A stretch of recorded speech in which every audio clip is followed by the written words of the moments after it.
ಬಹಳಷ್ಟು ಸಲ ಏನಾಗುತ್ತೆ, ಮಾರ್ಗದರ್ಶನ ಮತ್ತು ವೇದಿಕೆಗಳಂತ ಬಂದಾಗ ಸಮಥಿಂಗ್ ಏನೋ ಒಂದು ಸೊಫೆಸ್ಟಿಕೇಟೆಡ್ ರೀತಿಯಲ್ಲಿ ಇರುತ್ತೆ.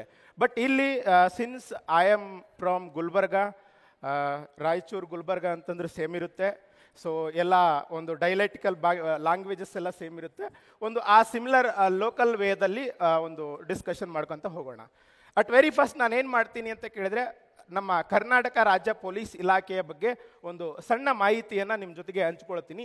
ಅದಾದ ನಂತರ ಈ ಮುಂದಿನ 1-2 ವರ್ಷದಲ್ಲಿ ಎಷ್ಟು ಹುದ್ದೆಗಳಿದಾವೆ, ಆ ಹುದ್ದೆಗಳಿಗೆ ಪ್ರೆಸೆಂಟ್ ಆಗಿ ನಮ್ಮ ಸಬ್ ಇನ್ಸ್ಪೆಕ್ಟರ್ ಮತ್ತು ಕಾನ್ಸ್ಟೇಬಲ್ ಆಕಾಂಕ್ಷಿಗಳು ಹೇಗೆ ತಯಾರಿ ಮಾಡ್ತಾ ಇದ್ದಾರೆ, ಆ ತಯಾರಿಯಲ್ಲಿ ಏನೆಲ್ಲ ಪ್ರಾಬ್ಲಮ್ನ ಫೇಸ್ ಮಾಡ್ತಾ ಇದ್ದಾರೆ ಅನ್ನೋದನ್ನು ಈವನ್ ನಾನು ಅನುಭವಿಸಿ ಕಳೆದ ಒಂದು 6-8 ವರ್ಷಗಳಿಂದ ಸುಮಾರು ಜನರ ಒಂದು ಮಾರ್ಗದರ್ಶನ ಆಗಿರ್ಬೋದು, ಅವ್ರ ಜೊತೆಗೆ ಮಿಂಗಲ್ ಆದಾಗ ಆದಂಥ ಅನುಭವಗಳನ್ನು ನಿಮ್ಮೊಂದಿಗೆ ನಾನು ಚರ್ಚೆ ಮಾಡ್ತಾ ಹೋಗ್ತೀನಿ.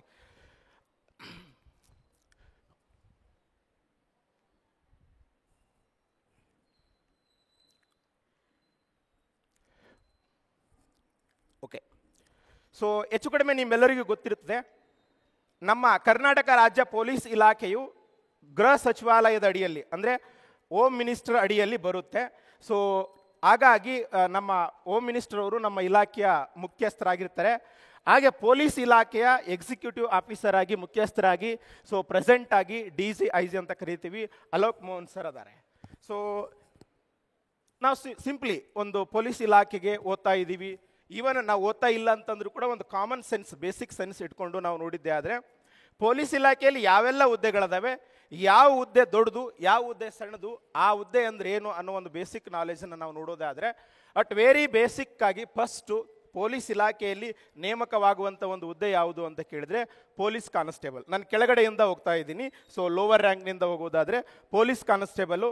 ಈ ಪೊಲೀಸ್ ಕಾನ್ಸ್ಟೇಬಲಲ್ಲಿ ಬೇರೆ ಬೇರೆ ಯೂನಿಟ್ಸ್ ಅದಾವೆ. ಸೊ ಆ ಯೂನಿಟ್ಸ್ಗಳು ಮೇ ಬಿ DR CR ಇರ್ಬೋದು, ರಿಸರ್ವು, KSRP ಇರ್ಬೋದು. ಅವುಗಳನ್ನು ನಾನು ಮುಂದೆ ಚರ್ಚೆ ಮಾಡ್ತಾ ಹೋಗ್ತೀನಿ.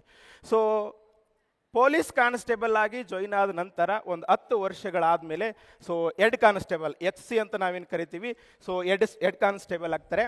ನಂತರ ಒಂದು 15 ವರ್ಷಗಳಾದ ನಂತರ ASI, ಸೊ ಸಿಂಗಲ್ ಸ್ಟಾರ್ ನಾವೇನು ನೋಡ್ತೀವಲ್ಲ, ಆ ಸಿಂಗಲ್ ಸ್ಟಾರ್ ಇರುವಂಥ ಅಧಿಕಾರಿ ಆಗ್ತಾರೆ. ಸೊ ಆಮೇಲೆ ನಿಮ್ಮೆಲ್ಲರಿಗೂ ಗೊತ್ತಿರುವ ಹಾಗೆ police sub inspector PSI. So ಈ PSI ಅವರು ಮುಖ್ಯವಾಗಿ ಒಂದು ಪೊಲೀಸ್ ಠಾಣೆಯ ಇನ್ಚಾರ್ಜ್ ಇರ್ತಾರೆ. ಅದು ರೂರಲ್ ಸ್ಟೇಷನ್ ಆಗಿತ್ತು ಅಂತಂದರೆ ಇನ್ಚಾರ್ಜ್ ಇರ್ತಾರೆ. ಸಬ್ ಇನ್ಸ್ಪೆಕ್ಟರ್ ಆದ ನಂತರ 2 ಅಥವಾ 2ಕ್ಕಿಂತ ಹೆಚ್ಚಿನ ಠಾಣೆಗಳಿಗೆ, ಸೊ ಅದು ರೂರಲ್ ಸ್ಟೇಷನ್ ಇತ್ತು ಅಂತ ಕೇಳಿದ್ರೆ CPI ಅಂತ ಕರಿತೀವಿ ನಾವು, ಸರ್ಕಲ್ ಪೊಲೀಸ್ ಇನ್ಸ್ಪೆಕ್ಟರ್ ಅಂತ. ಕೆಲವೊಂದು ಕಡೆಗೆ ಏನಿರುತ್ತೆ ಅಂತ ಕೇಳಿದ್ರೆ, ಈ ಪೊಲೀಸ್ ವ್ಯವಸ್ಥೆಯಲ್ಲಿ 2 ಥರದ ಸ್ಟೇಷನ್ಗಳದಾವ್ರಿ. ಒಂದು ರೂರಲ್ ಸ್ಟೇಷನ್ಸು, ಇನ್ನೂ ಒಂದು ಸಿಟಿ ಸ್ಟೇಷನ್ಸು. ಅಪರಾಧಗಳು ಯಾವ ಪ್ರಮಾಣದಲ್ಲಿ ನಡೆಯುತ್ತವೆ ಅನ್ನೋದರ ಆಧಾರದ ಮೇಲೆ ಸೊ ಸಿಟಿ ಪೊಲೀಸ್ ಸ್ಟೇಷನ್ಸು ಮತ್ತು ರೂರಲ್ ಅಂತ ಕರಿತೀವಿ. ಈಗ ನಾವು ಕಮಿಷನರೇಟ್ಸ್ ಅಂತ ಹೇಳ್ತೀವಿ ಮತ್ತು ರೇಂಜಸ್ ಅಂತ ಹೇಳ್ತೀವಿ. ರೇಂಜಸ್ಗಳಲ್ಲೆಲ್ಲ ಸಬ್ ಇನ್ಸ್ಪೆಕ್ಟರ್ ಪೊಲೀಸ್ ಸ್ಟೇಷನ್ ಮುಖ್ಯಸ್ಥರು ಇರ್ತಾರೆ, CPI ಇರ್ತಾರೆ. ಆದರೆ ಕಮಿಷನರೇಟ್ಗಳಲ್ಲಿ ಪೊಲೀಸ್ ಠಾಣೆಯ ಮುಖ್ಯಸ್ಥರು ಯಾರಿರ್ತಾರೆ ಅಂತ ಕೇಳಿದ್ರೆ ಸೊ PI ಅವರೇ, ಸೇಮ್ 3 ರ್ಯಾಂಕ್ ಇರ್ತದೆ, ಪೊಲೀಸ್ ಇನ್ಸ್ಪೆಕ್ಟರ್ ಅಂತ ಕರಿತೀವಿ ಅವರನ್ನು.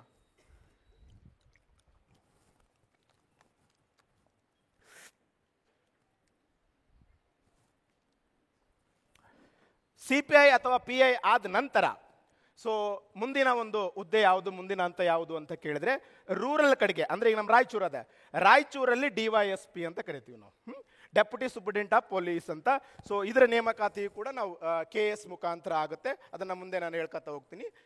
ಈ ಕಮಿಷನರೇಟ್ಗಳಲ್ಲಿ ACP ಅಂತ ಕರೀತಾರೆ, assistant commissioner of police is nothing but DYSP.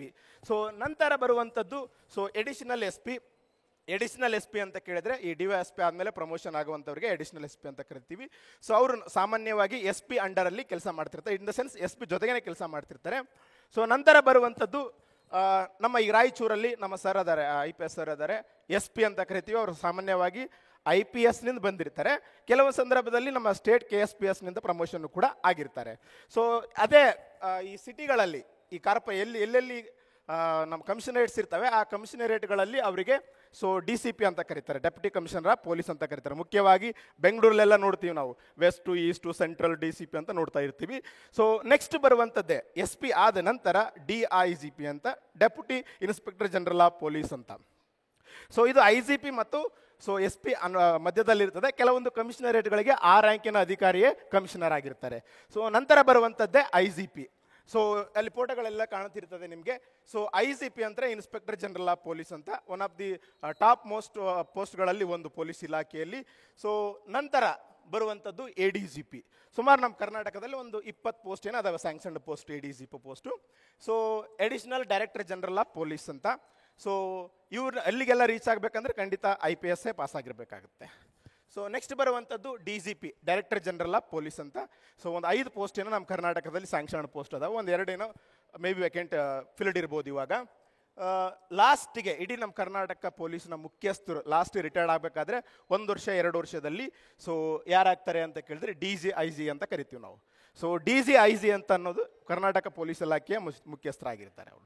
ಇದು ನಮ್ಮ ಪೊಲೀಸ್ ಇಲಾಖೆಯಲ್ಲಿರುವಂಥ ರ್ಯಾಂಕ್ಗಳು. ಸರಿ ಸರ್, ಇಷ್ಟೆಲ್ಲ ಪೋಸ್ಟ್ ಅದಾವಲ್ಲ, ಇವುಗಳಲ್ಲಿ ಯಾವ್ಯಾವ ಪೋಸ್ಟ್ಗೆ ಡೈರೆಕ್ಟ್ ನೇಮಕಾತಿ ಆಗುತ್ತೆ? ಈಗ ನಾನು ಆಗಬೇಕು, ಯಾವುದೋ ಒಂದು ಮೂವಿಯಲ್ಲಿ ನೋಡಿರ್ತೀವಿ. ಸೊ ನಾವು ಡೈರೆಕ್ಟ್ ನೇಮಕಾತಿಗಳು ಯಾವ ಇದಕ್ಕಾಗ್ತವೆ? ಡೈರೆಕ್ಟ್ ರಿಕ್ರೂಟ್ಮೆಂಟ್ ಇನ್ KSP. ನಮ್ಮ ಕರ್ನಾಟಕ ಪೊಲೀಸ್ ಇಲಾಖೆಯಲ್ಲಿ ಡೈರೆಕ್ಟ್ ನೇಮಕ ಆಗುವಂಥ ಹುದ್ದೆಗಳು ಯಾವ್ಯಾವು? ಸೊ ಸಾಮಾನ್ಯವಾಗಿ SP, IPS, UPSC ಎಕ್ಸಾಮ್ ಮುಖಾಂತರ, ಅದಕ್ಕೆ ಕ್ವಾಲಿಫಿಕೇಷನು ಎನಿ ಡಿಗ್ರಿ. ಸೊ ನಿಮಗೆಲ್ಲ ಗೊತ್ತಿದೆ. ನೆಕ್ಸ್ಟು DYSP, ನೇರವಾಗಿ ನೇಮಕಾತಿ ಆಗುವಂಥ ಒಂದು ಹುದ್ದೆ, ಅದು ಕರ್ನಾಟಕದಲ್ಲಿ ಆಗುತ್ತೆ. ಅದಕ್ಕೆ ಯಾವ ಎಕ್ಸಾಮ್ ಮುಖಾಂತರ ಅಂತ ಕೇಳಿದ್ರೆ KS, ಅದಕ್ಕೂ ಕೂಡ ಎನಿ ಡಿಗ್ರಿ. ಸೊ ನೆಕ್ಸ್ಟ್ ಆಗುವಂಥದ್ದು PSI. ಸೊ PSIಗೂ ಕೂಡ ಎನಿ ಡಿಗ್ರಿ ನಡೆಯುತ್ತೆ. ಸೊ ಯಾವ ಥರ ಆಗುತ್ತೆ ಅಂತ ಕೇಳಿದ್ರೆ CET ಎಕ್ಸಾಮ್ ಮುಖಾಂತರ ಸೊ ನೇಮಕಾತಿ ಆಗುತ್ತೆ. ಕೊನೆಯದಾಗಿ ಬರುವಂಥದ್ದೇ PC ಎಕ್ಸಾಮ್. ಈ 4 ಹುದ್ದೆಗಳು ನಮ್ಮ ಕರ್ನಾಟಕ ಪೊಲೀಸ್ ಇಲಾಖೆಯಲ್ಲಿ ಸೊ ನೇರ ನೇಮಕಾತಿ ಆಗುವಂಥ ಹುದ್ದೆಗಳು. ಸರ್, ಮಿಕ್ಕಿದ ಹುದ್ದೆಗಳು ಹೇಗಾಗ್ತವೆ? ಪ್ರಮೋಷನ್ ಮುಖಾಂತರ ಆಗ್ತವೆ. ಸೊ ಇವು ನಮ್ಮ ಪೊಲೀಸ್ ಇಲಾಖೆಯಲ್ಲಿ ಇರುವಂಥ ಹುದ್ದೆಗಳು. ಇನ್ನು ನೆಕ್ಸ್ಟು ಪ್ರೆಸೆಂಟ್ ಆಗಿ ನಮ್ಮ ಕರ್ನಾಟಕ ಪೊಲೀಸಲ್ಲಿ ಎಷ್ಟು ಪೋಸ್ಟ್ ಅದಾವೆ? ಎಂಟೈರ್ ನಮ್ಮ ಕರ್ನಾಟಕದ ಎಲ್ಲ ಸರ್ಕಾರಿ ಇಲಾಖೆಗಳನ್ನು ನೋಡಿದರೆ ಹೈಯೆಸ್ಟು ಗೌರ್ಮೆಂಟ್ ಎಂಪ್ಲಾಯೀಸ್ ಅಥವಾ ಪೋಸ್ಟ್ಗಳಿರುವಂಥದ್ದು ಸೊ ಈ ಪ್ರಾಥಮಿಕ ಮತ್ತು ಪ್ರೌಢ ಶಿಕ್ಷಣ ಅಂತ ಕರಿತೀವಲ್ಲ, ಟೀಚರ್ಸ್ ಹೈಯೆಸ್ಟ್ ಜಾಸ್ತಿ ಇರುವಂಥದ್ದು. ಸೊ ನಮ್ಮ ಪೊಲೀಸ್ ಇಲಾಖೆಯು ಕೂಡ ಜಾಸ್ತಿ ಪೋಸ್ಟ್ಗಳಿರುವಂಥ ಒಂದು ಇಲಾಖೆ. ಸುಮಾರು 1,13,543 ಪೋಸ್ಟ್ ಸ್ಯಾಂಕ್ಷನ್ಡ್ ಪೋಸ್ಟ್ ಅದಾವೆ. ಅಷ್ಟು ಪೋಸ್ಟ್ ಟೋಟಲ್ ನಮ್ಮ ಸ್ಟ್ರೆಂತ್ ಅಷ್ಟಿದೆ. ಇದರಲ್ಲಿ ಈಗಾಗಲೇ ಇರುವಂಥವ್ರು ಎಷ್ಟು ಜನ ಇದ್ದಾರೆ ಅಂತ ಕೇಳಿದರೆ ಸೊ 95,595 ಪೋಸ್ಟ್ಗಳು ಆಲ್ರೆಡಿ ವರ್ಕ್ ಮಾಡ್ತಾ ಇದ್ದಾರೆ, ಎಲ್ಲ ರ್ಯಾಂಕಿನ ಅಧಿಕಾರಿಗಳು. ವೆಕೆಂಟ್ ಇರುವಂಥ ಪೋಸ್ಟ್ಗಳು ಎಷ್ಟು ಅಂತ ಕೇಳಿದ್ರೆ 17,948 ಪೋಸ್ಟು ಖಾಲಿ ಅದಾವೆ. ಒಬ್ಬ ಗ್ರ್ಯಾಜುಯೇಟೆಡ್ ಆಗಿ, ಪೋಸ್ಟ್ ಗ್ರ್ಯಾಜುಯೇಟೆಡ್ ಆಗಿ, ಒಬ್ಬ ಸರ್ಕಾರಿ ಹುದ್ದೆ ಆಕಾಂಕ್ಷಿಯಾಗಿ ಸೊ ನಮಗೆ 17,948 ಪೋಸ್ಟ್ಗಳು ಖಾಲಿ ಅದಾವೆ. ಸರ್, ಎಲ್ಲ ರಿಕ್ರೂಟ್ಮೆಂಟ್ ಆಗೋದಿಲ್ಲ. ಒಂದು ಪಬ್ಲಿಕ್ ಅಡ್ಮಿನಿಸ್ಟ್ರೇಷನಲ್ಲಿ ಒಂದು ರೂಲೇ ಬರುತ್ತೆ. ಸೊ ಎಕನಾಮೀಸ್ ಆಫ್ ಸ್ಕೇಲ್ ಅಂತ ಬರುತ್ತೆ. ಸಾಮಾನ್ಯವಾಗಿ ಎಲ್ಲ ಪೋಸ್ಟ್ಗಳು ಯಾವುದೇ ಸರ್ಕಾರ ಕೂಡ ಫಿಲ್ ಮಾಡೋದಿಲ್ಲ. ಬಟ್ ಪೊಲೀಸ್ ಇಲಾಖೆಯಲ್ಲಿ ಈ ಟೆಕ್ನಾಲಜಿ, ಸೈಬರ್ ಕ್ರೈಮು, ದಿನನಿತ್ಯ ಅಪರಾಧಗಳು ಜಾಸ್ತಿನೇ ಆಗ್ತಾವ್ರಿ, ಏನೇ ಹೊಸದು ಬಂದರೂ ಕೂಡ. ಸೊ ಹಾಗಾಗಿ ರಿಕ್ರೂಟ್ಮೆಂಟ್ ನಡೀತಾನೆ ಇರ್ತವೆ. ಇದು ನಮ್ಮ ಪೊಲೀಸ್ ಇಲಾಖೆಯಲ್ಲಿ ಖಾಲಿ ಇರುವಂಥ ಹುದ್ದೆಗಳು. ಸ್ವಲ್ಪ ನಾವು ಇದನ್ನೇ ನಾವು ಈ ಒಂದೊಂದನ್ನು ನೋಡ್ತಾ ಹೋದರೆ, ಈಗಾಗಲೇ ನಿಮಗೆ ಗೊತ್ತಿದೆ, ಎಲ್ಲವಷ್ಟು KS ಬಗ್ಗೆ ಹೇಳಿದ್ದಾರೆ. DYSP ಹುದ್ದೆ ಬಗ್ಗೆ ನೋಡೋದಾದರೆ ಪ್ರೆಸೆಂಟ್ ಆಗಿ ಟೋಟಲ್ ಸ್ಟ್ರೆಂತು 395 ಪೋಸ್ಟ್ ನಮಗೆ ಸ್ಯಾಂಕ್ಷನ್ಡ್ ಅದಾವೆ. ಇದರಲ್ಲಿ ಪ್ರೆಸೆಂಟಾಗಿ ವರ್ಕ್ ಮಾಡ್ತಾ ಇರುವಂಥವ್ರು 352 ಅದಾವೆ. ಖಾಲಿ ಇರುವಂಥದ್ದು ಬರೀ 43 ಪೋಸ್ಟ್ ಅದಾವೆ. ಸರ್, ಮುಂದೆ ಇರುವುದಿಲ್ಲ, ರಿಟೈರ್ಡ್ ಆಗ್ತಿರ್ತಾರೆ, ಮುಂದೆ ಪ್ರಮೋಷನ್ ಆಗ್ತಿರ್ತಾರೆ, ಮತ್ತೆ ಖಾಲಿ ಆಗ್ತಾನೆ ಇರ್ತಿರ್ತವೆ. ಅದೊಂದು ಸರ ಸೈಕಲ್ ಇದ್ದಂಗೆ ಇರ್ತದೆ. ಸೊ ಈ DYSP ಹುದ್ದೆಯನ್ನು ಯಾವ ರೀತಿ ನೇಮಕಾತಿ ಮಾಡ್ಕೊಳ್ಳಲಾಗುತ್ತೆ ಅಂತ ಕೇಳಿದ್ರೆ ಎನಿ ಡಿಗ್ರಿ ಇದ್ದವರು KS ಎಕ್ಸಾಮ್ ಮುಖಾಂತರ. ಸೊ KSಗೆ ಪ್ಯಾಟರ್ನ್ ಹೇಗಿದೆ ಅಂತ ಕೇಳಿದ್ರೆ ಪ್ರಿಲಿಮ್ಸು, ಮೇನ್ಸು, ಇಂಟರ್ವ್ಯೂ. ಅದರಲ್ಲಿ ಈ ವರ್ಷ ವೆರಿ ಸೂನ್ ಒಂದು ವಾರದಲ್ಲಿ ಅಥವಾ ಒಂದು ತಿಂಗಳಲ್ಲಿ ಯಾವಾಗ ಬೇಕಾದರೂ ಕೂಡ KS ನೋಟಿಫಿಕೇಶನ್ ಆಗುತ್ತೆ. ಸೊ ಅಲ್ಲಿ ಕೂಡ ಪೋಸ್ಟ್ ಅದಾವ. ಪ್ರಿಲಿಮ್ಸ್ ಇರ್ತದೆ, ಪೇಪರ್ 1, ಪೇಪರ್ 2 ಅಂತ. ಸೊ ಅದಾದ ನಂತರ ಮೇನ್ಸು, ಇವಾಗಂತೂ ಆಪ್ಷನಲ್ ಪೇಪರ್ ಇಲ್ಲ, ಎಲ್ಲವಷ್ಟು GS ಅದಾವೆ. ಸೊ ಮೋಸ್ಟ್ ಇಂಪಾರ್ಟೆಂಟ್ ಏನು ಅಂತ ಕೇಳಿದ್ರೆ ಇಂಟರ್ವ್ಯೂ ಅಂತೂ ತುಂಬ ಮಾರ್ಕ್ಸ್ ತೆಗೆದುಬಿಟ್ಟು ಜಸ್ಟ್ 25 ಮಾರ್ಕ್ಸನ್ನು ಇಟ್ಟಿದ್ದಾರೆ. ಸೊ ಇದು DYSP ಹುದ್ದೆ. ಅದು ನಮ್ಮ ಪ್ರಯಾರಿಟಿ ಮೇಲೆ, ನಮ್ಮ ರ್ಯಾಂಕ್ ಹೇಗೆ ಬರುತ್ತೆ ಅನ್ನೋದ್ರ ಮೇಲೆ ಸಿಗುತ್ತೆ ನಮಗೆ. ಇಲ್ಲ ನಮ್ಮ ಸ್ಕೋರ್ ತುಂಬ ಕಡಿಮೆ ಮಾಡಿದ್ದೀನಿ ಅಂತ ಕೇಳಿದರೆ ಅದನ್ನು ಕೂಡ ಸಿಗೋದಿಲ್ಲ. ಇದು DYSP ಹುದ್ದೆ ಬಗ್ಗೆ ಆಯಿತು. ಇನ್ನು PSI ಲೆವೆಲ್ ಪೋಸ್ಟ್ ನಮ್ಮೆಲ್ಲರಿಗೂ ಗೊತ್ತಿದೆ, ಭಾಳಷ್ಟು ಅಂದರೆ RSI ಹುದ್ದೆ ಅಂತ ಕರಿತೀವಿ, ಇಲ್ಲ PSI ಅಂತ ಕರಿತೀವಿ. ಯಾವೆಲ್ಲ ಪೋಸ್ಟ್ಗಳದಾವೆ ನೋಡ್ರಿ, ಇಷ್ಟು ಪೋಸ್ಟ್ಗಳು PSI ಲೆವೆಲ್ ನಮ್ಮ ಕರ್ನಾಟಕದಲ್ಲಿ ನೇಮಕಾತಿ ಆಗಿದ್ದಾವೆ ಒಂದ್ಸಲ. ಸೊ ಮುಂದೂ ಕೂಡ ಆಗುವ ಸಾಧ್ಯತೆ ಇರ್ತದೆ. ಯಾವ್ಯಾವ sir? PSI civil total 37,000 plus post ಇದ್ದರೆ ಸೊ 29,000 ಆಲ್ರೆಡಿ ವರ್ಕ್ ಮಾಡ್ತಾ ಇದ್ದಾರೆ. ಖಾಲಿ ಇರುವಂಥವು 768. ಈ 768 ಈಗೇನು ಪ್ರೆಸೆಂಟಾಗಿ ನಡೀತಾ ಇದೆಯಲ್ಲ 545 ಮತ್ತು 402 ಇವುಗಳನ್ನು ಹೊರತುಪಡಿಸಿ ಸೊ ಖಾಲಿ ಇರುವಂಥ ಅಷ್ಟು ಅದಾವೆ, ಬಟ್ ಅಷ್ಟು ಫಿಲ್ ಮಾಡೋದಿಲ್ಲ. ಸೊ ಮುಂದಿನ ದಿನಗಳಲ್ಲಿ ಒಂದು 250 300 ಆ ಥರ ಮಾಡಬಹುದು. ಸೊ ಅದಕ್ಕೆ qualification any degree. So next ಬರುವಂಥದ್ದು PSI ಇಂಟೆಲಿಜೆನ್ಸ್. ನಿಮಗೆ ಗೊತ್ತಿರ್ಬೋದು, ಸಾಮಾನ್ಯವಾಗಿ ಪೊಲೀಸರಿಗೆ ಹೆಚ್ಚು ಕಡಿಮೆ ಎಲ್ಲ ಗೊತ್ತಾಗ್ತದೆ, ಬಟ್ ಪಿಕ್ಚರ್ಗಳಲ್ಲಿ ಅದು ಬೇರೆ ಥರನೇ ತೋರಿಸುತ್ತಾರೆ, ಅದು ಬೇರೆ ಮಾತು. ಮೂವಿಗಳಲ್ಲಿ ತೋರಿಸೋದು ರಿಯಲ್ಗೂ ಭಾಳಷ್ಟು ವ್ಯತ್ಯಾಸ ಅದ. ಎಂಟೈರ್ ನಮ್ಮ ಸ್ಟೇಟಲ್ಲಿ ಗುಪ್ತಚರ ಇಲಾಖೆ ಅಂತದ, ಯಾವುದೇ ಆಗ್ಲಕ್ಕ ಅದು ರಾಜಕೀಯ ಸಂಬಂಧಪಟ್ಟಿರ್ಬೋದು, ಯಾವುದೋ ಒಂದು ಕಮ್ಯುನಲ್ ಇರ್ಬೋದು, ಪ್ರತಿಯೊಂದು ಕೂಡ ಇಲ್ಲಿ ಏನಾಗುತ್ತೆ ಅಂತ ಮುಂಚೆನೇ ಅವರು ತಿಳ್ಕೊಳ್ಳುವಂಥ ಒಂದು ಇಲಾಖೆಗೆ ನಾವು ಗುಪ್ತಚರ ಇಲಾಖೆ ಅಂತ ಕರಿತೀವಿ. ಅಲ್ಲಿರುವಂಥ ಸಬ್ ಇನ್ಸ್ಪೆಕ್ಟರ್ಗಳಿಗೆ PSI ಇಂಟ್ ಅಂತ ಕರಿತೀವಿ. ಮುಂಚೆ ಅವರೆಲ್ಲ ಸಿವಿಲ್ದವರೇ ಅಲ್ಲಿಗೆ ಟ್ರಾನ್ಸ್ಫರ್ ಮಾಡ್ತಿದ್ರು ಅವ್ರನ್ನ, ಬಟ್ ಇವಾಗ ಲಾಸ್ಟ್ ಒಂದು ರಿಕ್ರೂಟ್ಮೆಂಟ್ ಆಗಿದೆ. ಸೊ PSI ಇಂಟೆಲಿಜೆನ್ಸು 34 ಪೋಸ್ಟ್ ಖಾಲಿ ಇದ್ದಾವೆ. ನೆಕ್ಸ್ಟ್ ಅದಕ್ಕೂ ಕೂಡ any degree. Next RSI DRCR ಅಂತ ನಿಮ್ಮೆಲ್ಲರಿಗೂ ಗೊತ್ತಿದೆ. ನಾವು ಪೊಲೀಸ್ ಸ್ಟೇಷನ್ಗೆ ಹೋದ ತಕ್ಷಣ ನೋಡುವಂಥವ್ರು ಏನಿದಾರಲ್ಲ ಸಿವಿಲ್ ಅವರು. ನಾವು ನಾರ್ಮಲ್ ಆಗಿ ಪೊಲೀಸರು ನೋಡುವಂಥವ್ರು ಸಿವಿಲ್. ಆದರೆ ಕೆಲವೊಂದು ಎಲ್ಲರೂ ಕೂಡ ಸಿವಿಲ್ ಪೊಲೀಸರೇ ಮಾಡೋಕ್ಕಾಗೋದಿಲ್ಲ, ಭಾಳಷ್ಟು ವಿಷಯಗಳಿರ್ತವೆ. ಫಾರ್ ಎಕ್ಸಾಂಪಲ್, ಯಾವುದೇ ಒಂದು ದಂಗೆ ಆಗುತ್ತೆ, ಅದರಲ್ಲಿ ಇತ್ತೀಚೆಗಂತೂ ಜಯಂತಿಗಳು ನಡೀತಾ ಇರ್ತವೆ, ಬಂದೋಬಸ್ತ್ ಕೊಡಬೇಕಿರ್ತದೆ. ಸೊ ಪೊಲೀಸ್ ಸ್ಟೇಷನ್ಗಳಿಗೆ ಅಷ್ಟು ಒಂದು ಸ್ಟ್ರೆಂತ್ ಇರೋದಿಲ್ಲ, ಮೆನ್ ಇರುವುದಿಲ್ಲ. ಹಾಗಾಗಿ ಅಂಥ ಸಂದರ್ಭಗಳಲ್ಲಿ ಬೇರೆ ಬೇರೆ ವಿಷಯಗಳನ್ನು ನೋಡಿಕೊಳ್ಳುವುದಕ್ಕೆ, ಒಂದು ಕಾನೂನು ಸುವ್ಯವಸ್ಥೆಯನ್ನು ನೋಡಿಕೊಳ್ಳುವುದಕ್ಕೆ ಇರುವಂಥದ್ದೇ ರಿಸರ್ವ್ ಪೊಲೀಸ್ ಅಂತ ಕರಿತೀವಿ ನಾವು ಅವರಿಗೆ. ಸೊ ಸಿಟಿಯಲ್ಲಿತ್ತು ಅಂತ ಕೇಳಿದರೆ ಅದಕ್ಕೆ ಸಿಟಿ ರಿಸರ್ವ್ಡ್ ಆರ್ಮ್ ಅಂತ ಕರಿತೀವಿ. ಡಿಸ್ಟಿಕಲ್ಲಿತ್ತು ಅಂತ ಕೇಳಿದರೆ ಡಿಸ್ಟಿಕ್ ರಿಸರ್ವ್ ಆರ್ಮ್ಡ್ ಅಂತ ಕರಿತೀವಿ ನಾವು. ಎರಡೂ ಸೇಮ್, ಏನು ವ್ಯತ್ಯಾಸ ಇಲ್ಲ. ಅಲ್ಲಿ RSI ಹುದ್ದೆಗಳಿದಾವೆ, ಸುಮಾರು ಒಂದು 73 ಹುದ್ದೆಗಳದಾವೆ ಇವಾಗ. ನೆಕ್ಸ್ಟ್ ಇರುವಂಥದ್ದು ಡಿಟೆಕ್ಟಿವ್. ಅದಕ್ಕೆ ಆ್ಯಕ್ಚುಲಿ DSI ಅಂತ ಕರೀತಾರೆ, ಡಿಟೆಕ್ಟಿವ್ ಸಬ್ ಇನ್ಸ್ಪೆಕ್ಟರ್ ಅಂತ ಕರೀತಾರೆ. ಇದು ಕೂಡ ಆಲ್ರೆಡಿ 2017-18ದಲ್ಲಿ ರಿಕ್ರೂಟ್ಮೆಂಟ್ ಆಗಿದೆ ಒಂದು ಸಲ, ಬಟ್ ಇನ್ನು ಅಲ್ಲಿ ಪೋಸ್ಟ್ ಇರುವಂಥವು 28 ಪೋಸ್ಟ್ ಖಾಲಿ ಅದಾವೆ. Next PSI wireless. ಯಾವುದೋ ಒಂದು ಮಾನವಿಯಲ್ಲಿ ಯಾವುದೋ ಒಂದು ಕೇಸ್ ಆಗಿರ್ತದೆ, ಸಡನ್ಲಿ ಒಂದು 5 ನಿಮಿಷದಲ್ಲಿ ನಮ್ಮ SP ಆಫೀಸ್ಗೆ ರೀಚ್ ಆಗುತ್ತೆ, ಹೆಡ್ ಆಫೀಸ್ಗೆ ರೀಚ್ ಆಗುತ್ತೆ. ಅದು ಹೇಗಾಗುತ್ತೆ ಅಂತ ಕೇಳಿದ್ರೆ ವೈರ್ಲೆಸ್ಗೆ ಅಂತ ಒಂದು ಆ ವೈರ್ಲೆಸ್ ಕಮ್ಯುನಿಕೇಷನ್, ಆ ಕಮ್ಯುನಿಕೇಷನ್ ನೆಟ್ವರ್ಕ್ ಇರುವಂಥ ಒಂದು ವಿಂಗ್ ಇದೆ, ಅದಕ್ಕೆ ನಾವು ವೈರ್ಲೆಸ್ ವಿಂಗ್ ಅಂತ ಕರಿತೀವಿ. ವೈರ್ಲೆಸ್ PSI ಪೋಸ್ಟು ಸುಮಾರು ಒಂದು 24 ಪೋಸ್ಟ್ ಖಾಲಿ ಅದಾವೆ ಅಷ್ಟೇ. ಇದಕ್ಕೆ ಕ್ವಾಲಿಫಿಕೇಷನು ಆರ್ಟ್ಸ್ ಕಾಮರ್ಸ್ದವ್ರಿಗೆ ಬರುವುದಿಲ್ಲ. ಸೊ ಈ ಸೈನ್ಸ್ ಡಿಗ್ರಿ ಇರುವಂಥವ್ರಿಗೆ ಬರುತ್ತೆ. ನೆಕ್ಸ್ಟ್ ಇರುವಂಥದ್ದು ಫಿಂಗರ್ ಪ್ರಿಂಟ್. ಸೊ ಯಾವುದೇ ಅಪರಾಧ ನಡೀಲಿ, ಅದು ಒಂದು HBT, so house breaking theft, ಮನೆ ಕಳವಾಗಿರ್ಬೋದು, ಯಾವುದೇ ಒಂದು ಮರ್ಡರ್, ಇವ್ಯಾವೇ ಆಗಲಿ ಪ್ರತಿಯೊಂದಕ್ಕೂ ಕೂಡ ನಾವು ಫಿಂಗರ್ ಪ್ರಿಂಟ್ ಬೇಕೇ ಆಗ್ತಾರೆ. ಹೊಸದಾಗಿ ಸೀನ್ ಆಫ್ ಕ್ರೈಮ್ ಆಫೀಸರ್ಸ್ ಅಂತ ಬಂದಿದೆ, ರೀಸೆಂಟಾಗಿ ನೋಟಿಫಿಕೇಶನ್ ಮಾಡಿಕೊಂಡ್ರು. ಸೊ ಅಲ್ಲಿ ಕೂಡ ಸುಮಾರು ಒಂದು 13 ಪೋಸ್ಟ್ ಅಷ್ಟೇ ಖಾಲಿ ಅದಾವೆ. ನೆಕ್ಸ್ಟು KSRP, ಸುಮಾರು ಒಂದು 12 ಬೆಟಾಲಿಯನ್ಗಳು ನಮ್ಮ ಕರ್ನಾಟಕದಲ್ಲಿ ಅದಾವೆ. ಸೊ ಅದು ಕೂಡ ರಿಸರ್ವ್. ಈ ಸಿವಿಲ್ PSI ಬಿಟ್ಟು ಅದು ಕೂಡ ರಿಸರ್ವ್ ಆಗಿರ್ತದೆ. ಚುನಾವಣೆ, ಬೇರೆ ಬೇರೆ ವಿಷಯಗಳು ಬಂದಾಗ ತುಂಬ ಕೆಲಸ ಇರುತ್ತೆ ಅವರಿಗೆ. ಲಾಸ್ಟಿಗೆ ಬರುವಂಥದ್ದು, ಈಗ ನಮ್ಮ ರಾಜ್ಯದ ಒಂದು ಅಡ್ಮಿನಿಸ್ಟ್ರೇಷನ್ನಲ್ಲಿರುವಂಥ ಯಾವುದೇ ಒಂದು ಉದ್ಯಮಗಳಾಗಿರ್ಬೋದು, ಸೊ ಈ ವಿಮಾನ ನಿಲ್ದಾಣಗಳಾಗಿರ್ಬೋದು, ಅಲ್ಲಿ ಭದ್ರತೆಯನ್ನು ಒದಗಿಸುವಂಥದ್ದು so industrial security force, KSISF ಅಂತ ಕರಿತೀವಿ. ಸುಮಾರು ಒಂದು 61 ಪೋಸ್ಟ್ಗಳು ಅದರಲ್ಲಿ ಇದ್ದಾವೆ. ಸೇಮ್ ಇಲ್ಲೇನು ಇಷ್ಟು ಪೋಸ್ಟ್ ಅದಾವೆ. ನಾವು ಇಲ್ಲಿವರೆಗೆ ಏನು ಅಂದ್ಕೊಂಡಿದ್ದೀವಿ, ಓನ್ಲಿ RSI ಮತ್ತು ಸಿವಿಲ್ PSI ಅಷ್ಟೇ ಅಂದ್ಕೊಂಡಿದ್ದೀವಿ. ಇಷ್ಟು ಡಿಫ್ರೆಂಟ್ ಥರದ PSI ಪೋಸ್ಟ್ಗಳು ನಮ್ಮ ಡಿಪಾರ್ಟ್ಮೆಂಟಲ್ಲಿ ಅದಾವೆ. ಸರಿ, ನೇಮಕಾತಿ ಹೇಗಾಗತ್ತೆ? ಹೆಚ್ಚು ಕಡಿಮೆ ಎಲ್ಲರಿಗೂ ಗೊತ್ತಿರುತ್ತೆ, but whenever we talk about any particular thing we should start from ಜೀರೋನಿಂದ ನಾವು ಸ್ಟಾರ್ಟ್ ಮಾಡಬೇಕಾಗತ್ತೆ. ಸೊ ಫಸ್ಟು ಫಿಸಿಕಲ್ ಇರುತ್ತೆ. ಈ ಫಿಸಿಕಲಲ್ಲಿ ನೋಡ್ರಿ, ಹೈಟ್, ಮುಖ್ಯವಾಗಿ ಹೈಟು ಪುರುಷರಿಗೆ 168, ಈ KSISF ಮತ್ತು KSRPಗೆ 170 ಬೇಕಾಗತ್ತೆ. ಅವನ್ನ ಬಿಟ್ಟು ಮಿಕ್ಕಿದಕ್ಕೆಲ್ಲ 168. ಮಹಿಳೆಯರಿಗೆ 157 ಸೆಂಟಿಮೀಟರ್ ಇದ್ದರೆ ಸಾಕು. KSRPಗೆ ಸೊ ಅಗೇನ್ 1 ಸೆಂಟಿಮೀಟರ್ ಜಾಸ್ತಿ, 158 ಬೇಕು. ಅದಾದ ನಂತರ ಫಿಸಿಕಲಲ್ಲಿ ಯಾರು ಪಾಸ್ ಆಗ್ತಾರೆ, ಅದಾದ ನಂತರ ಸೊ CET ಎಕ್ಸಾಮ್ ಇರ್ತದೆ. ಈ CET ಎಕ್ಸಾಮಲ್ಲಿ 2 ಪೇಪರ್ ಇರ್ತವೆ, ಪೇಪರ್ 1 ಮತ್ತು ಪೇಪರ್ 2 ಇರ್ತವೆ. ಈ ಪೇಪರ್ 1ನಲ್ಲಿ 50 ಮಾರ್ಕ್ಸ್ಗೆ ಡಿಸ್ಕ್ರಿಪ್ಟಿವ್ ಟೈಪ್ ಇರ್ತದೆ, essay ಇರ್ತದೆ 20 ಮಾರ್ಕ್ಸ್ಗೆ, 20 ಮಾರ್ಕ್ಸ್ಗೆ ಟ್ರಾನ್ಸ್ಲೇಷನ್ ಇರ್ತದೆ. ಸೊ ಲಾಸ್ಟ್ 10 ಮಾರ್ಕ್ಸ್ಗೆ ಪ್ರಿಸೈಸ್ ಇರ್ತದೆ. ಆ್ಯಂಡ್ ಇದಾದಮೇಲೆ ಪೇಪರ್ 2 ಇರ್ತದೆ, MCQ 100 ಮಾರ್ಕ್ಸ್ಗೆ. ಸೊ ಆ್ಯಕ್ಚುಲಿ 100 ಕ್ವಶನ್ಸ್ ಇರ್ತವೆ, 150 ಮಾರ್ಕ್ಸ್ ಇರ್ತವೆ. ಆಮೇಲೆ ಸೆಲೆಕ್ಷನ್ ಲಿಸ್ಟ್ ಬಿಡ್ತಾರೆ, ಬಿಟ್ಟ ಮೇಲೆ ಅವರಿಗೆ ಮೆಡಿಕಲ್ ಮಾಡ್ತಾರೆ. ಒಟ್ಟಿನಲ್ಲಿ ಸಬ್ ಇನ್ಸ್ಪೆಕ್ಟರ್ ಆಗಬೇಕಂದ್ರೆ 3 ಲೆವೆಲಲ್ಲಿ ಸ್ಕ್ರೀನ್ ಆಗಬೇಕಾಗತ್ತೆ ನಾವು. ಸೊ ಯಾರು ಫಿಸಿಕಲಿ ಫಿಟ್ ಅದಾರ ಅವರು ಫಿಸಿಕಲ್ ಪಾಸ್ ಆಗ್ತಾರೆ. ಬರೀ ಫಿಸಿಕಲ್ಲು ನಾನು ಸಿಕ್ಕಾಪಟ್ಟೆ ಹೈಟ್ ಇದ್ದೀನಿ, ಸಿಕ್ಕಾಪಟ್ಟಿ ಫಿಸಿಕಲಿ ಸ್ಟ್ರಾಂಗ್ ಇದ್ದೀನಿ ಅಂತಂದರೆ ನಾನು ಮೆಂಟಲ್ ಇನ್ ದ ಸೆನ್ಸ್ ಓದೋದಿಲ್ಲ ಅಂತ ಕೇಳಿದರೆ ಸೊ ಸಿ ಟಿ ಎಕ್ಸಾಮಲ್ಲಿ ಹೋಗ್ತಾರೆ. ಅಲ್ಲಿ ಕೂಡ ಚೆನ್ನಾಗಿದ್ರು ಅಂತ ಕೇಳಿದರೆ ಸಿ ಟಿಯಲ್ಲಿ ಪಾಸ್ ಆಗ್ತಾರೆ. ಸೊ ಯಾವುದೇ ಆರೋಗ್ಯಕ್ಕೆ ಸಂಬಂಧಪಟ್ಟಂಥ ಒಂದು ಇಶ್ಯೂಸ್ ಇರಬಾರ್ದು, ಮೆಡಿಕಲಲ್ಲಿ ಆವಾಗ ಪಾಸ್ ಆಗ್ತಾರೆ. ಸೊ ಇದು ನಾರ್ಮಲಾಗಿ ನಿಮ್ಮೆಲ್ಲರಿಗೂ ಗೊತ್ತಿರುವಂಥ ವಿಷಯ. ಸೊ ನೆಕ್ಸ್ಟು ಈ ಕಾನ್ಸ್ಟೇಬಲ್ ಪಿ ಸಿ ಲೆವೆಲ್ಲಿ ಎಷ್ಟು ವಿಧದ ಹುದ್ದೆಗಳದಾವೆ. ಸೊ ಸೇಮ್ ಅಲ್ಲೇನಿದ್ವಲ್ಲ ಪಿ ಎಸ್ ಐಗೆ ಅದೇ ಥರದ ಪೋಸ್ಟುಗಳ ಪಿ ಸಿ ಲೆವೆಲ್ಗೆ ಅದಾವೆ. ಪ್ರೆಸೆಂಟಾಗಿ ಎಷ್ಟು ಖಾಲಿ ಅದಾವೆ ಮತ್ತು ಅವುಗಳ ಕ್ವಾಲಿಫಿಕೇಷನ್ ಏನು ಅನ್ನೋದನ್ನು ನಾವು ಸ್ಲೈಡಲ್ಲಿ ಕ್ಲಿಯರಾಗಿ ನೋಡ್ಬೋದು. ಸೊ ಪಿ ಸಿ ಸಿವಿಲ್ ಸುಮಾರು ಒಂದು 5,100 ಚಿಲ್ಲರ್ ಹುದ್ದೆಗಳು ಖಾಲಿ ಅದಾವೆ. So P U C qualification, P U C SSLC normal ಆಗಿ qualification. So A P C ಅಂದರೆ ಆರ್ಮಡ್ ಪೊಲೀಸ್ ಕಾನ್ಸ್ಟೇಬಲ್ ಅಂತ.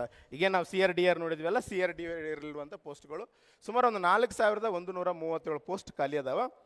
ಇತ್ತೀಚೆಗೆ ಸ್ವಲ್ಪ ಇದರ ಡಿಮ್ಯಾಂಡ್ ಹೆಚ್ಚಾಗ್ತಿದೆ. ಅದರಲ್ಲಿ ವಿಶೇಷವಾಗಿ ಬೆಂಗಳೂರಲ್ಲಿ ಎಲ್ಲೆಲ್ಲಿ ಸಿಟಿ ಕಮಿಷನರೇಟ್ಸ್ ಅದಾವಲ್ಲ ಅಲ್ಲಿ ಜಾಸ್ತಿ ಆಗ್ತಿದೆ ರಿಸರ್ವ್ದು. ಪಿ ಸಿ ವೈರ್ಲೆಸ್ಸು ಸುಮಾರು ಒಂದು 231. ಇದು ಓನ್ಲಿ ಪಿ ಯು ಸಿ ಸೈನ್ಸ್ದರಿಗೆ ಮಾತ್ರ ಬರ್ತದೆ, ಸೈನ್ಸು ಮತ್ತು ಡಿಪ್ಲೊಮೋದರಿಗೆ, ಆರ್ಟ್ಸು ಕಾಮರ್ಸ್ದರಿಗೆ ಬರುವುದಿಲ್ಲ.